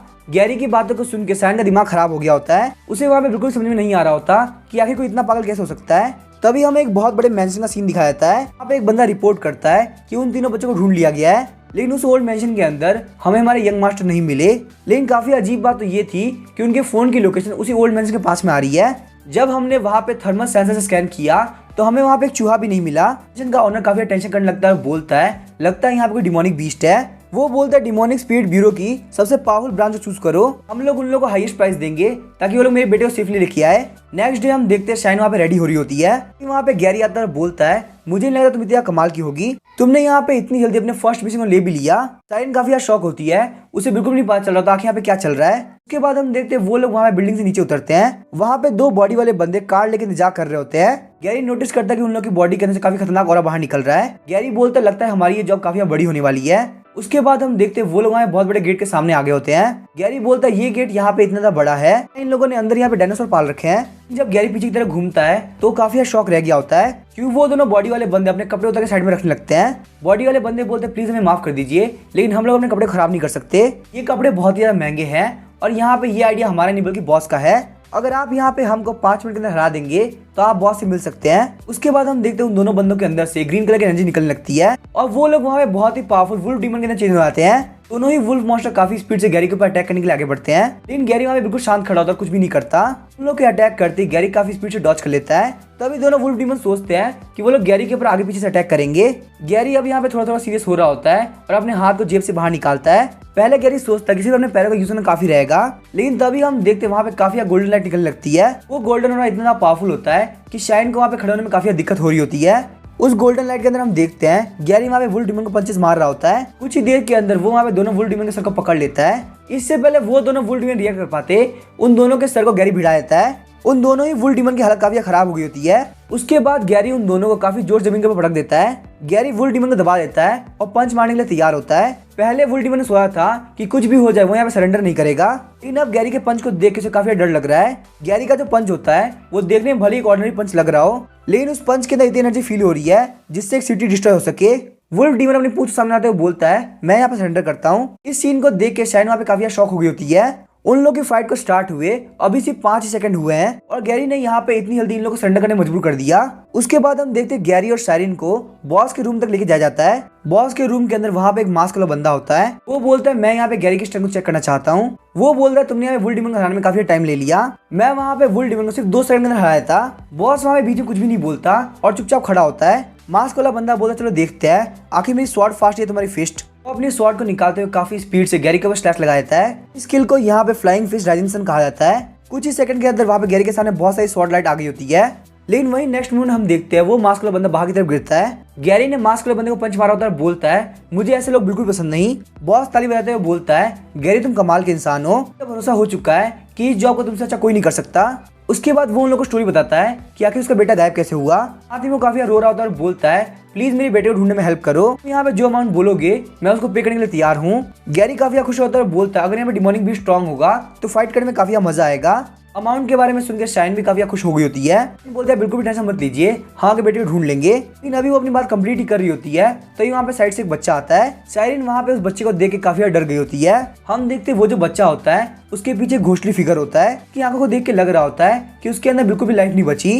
बॉस रोते हुए बोलता है क्या मेरे बच्चे को किसी डिमोनिक बीस्ट ने पजेस कर लिया है। गैरी बोलता है जहां तक मैं देख पा रहा हूँ इस बच्चे के सोल का पार्ट खत्म हो चुका है, अगर हम इसके सोल के पार्ट को आज रात तक नहीं ढूंढते तो ये पक्का से मारा जाएगा। ये सुनने के साथ ही बॉस वहाँ पे गैरी के पाँव पकड़ लेता है और बोलता है कैसे भी करके मेरे बच्चे को बचा लीजिए, आप जो बोलेंगे मैं वो करने के लिए तैयार हूँ। अचानक से हम देखते हैं साइन वहाँ पे कुछ नोटिस करती है। साइन बोलते यहाँ पे ये देखो इस बच्चे के कान के अंदर कुछ है। तभी हम देखते हैं गैरी वहाँ पे आता है और हैंड सील बनाते हुए घोस्ट रिवीलिंग इंस्टेंट स्किल को यूज करता है। बच्चे के कान के अंदर से बहुत सारे टेंटिकल निकल रहे होते हैं। जो क्रिएचर उसके कान के अंदर होता है वो काफी स्पीड से भाग की तरफ भाग जाता है। गैरी भी उस क्रिएचर का पीछा करने लगता है ताकि वो उसको पकड़ सके, लेकिन वो जो मास्क वाला बंदा होता है वो अपनी स्वॉर्ड की हेल्प से उस क्रिएचर को काट देता है। गैरी जब वहाँ पे उस छोटे से क्रिएचर को देखता है वो काफी शॉक रह गया था और सोचता है आखिर ये क्रिएचर यहाँ पे अभी तक जिंदा कैसे हो सकता है। इन लोगों के पूरे क्लैन को ऑलरेडी खत्म कर दिया गया था। सीन शिफ्ट होता है और हमें एक घर का सीन दिखाया जाता है। उस घर के आसपास वहाँ बहुत सारे पेड़ पौधे होते हैं। वहाँ पे एक बंदे ने अपने हाथ में पाइप ले रखा होता है और बोलता है लगता है मेरा एक बीन यहाँ पे खत्म हो चुका है। जिस बंदे ने मेरे बीन को बाहर निकाला वो पक्का से उसी तालिस्मान स्कूल से होगा, स्कूल से मैंने पढ़ाई करी है। तो कोई बात नहीं, मुझे लगता है मैं उस बंदे से बहुत जल्दी मिल पाऊंगा। गैरी के साइड हम देखते हैं मास्क वाला बंदा अपना मास्क बाहर निकालता है। वो बंदा बोलता है क्योंकि मैं एक बहुत ही मिस्टीरियस बंदा हूँ इसलिए मेरा फेस किसी को भी दिखाना मेरे लिए काफी खतरनाक हो सकता है, लेकिन गैरी तुम काफी स्ट्रांग हो, तुम यहाँ पे मेरा फेस देख सकते हो, मेरा नाम है वॉन्डर चॉइजन। लेकिन गैरी वहाँ पे चॉइजन की फेस की तरफ देखता भी नहीं है। वो वहाँ पे साइरिन को अपने साथ लेता है और आगे की तरफ जाने लगता है। गैरी बोलता है शायरीन हमारा अगला डेस्टिनेशन है एशियन मैंशन। अब इसके आगे क्या होगा हम नेक्स्ट एपिसोड में जानेंगे। वीडियो पसंद है चैनल को सब्सक्राइब करके वीडियो को लाइक कर देना। Thank you.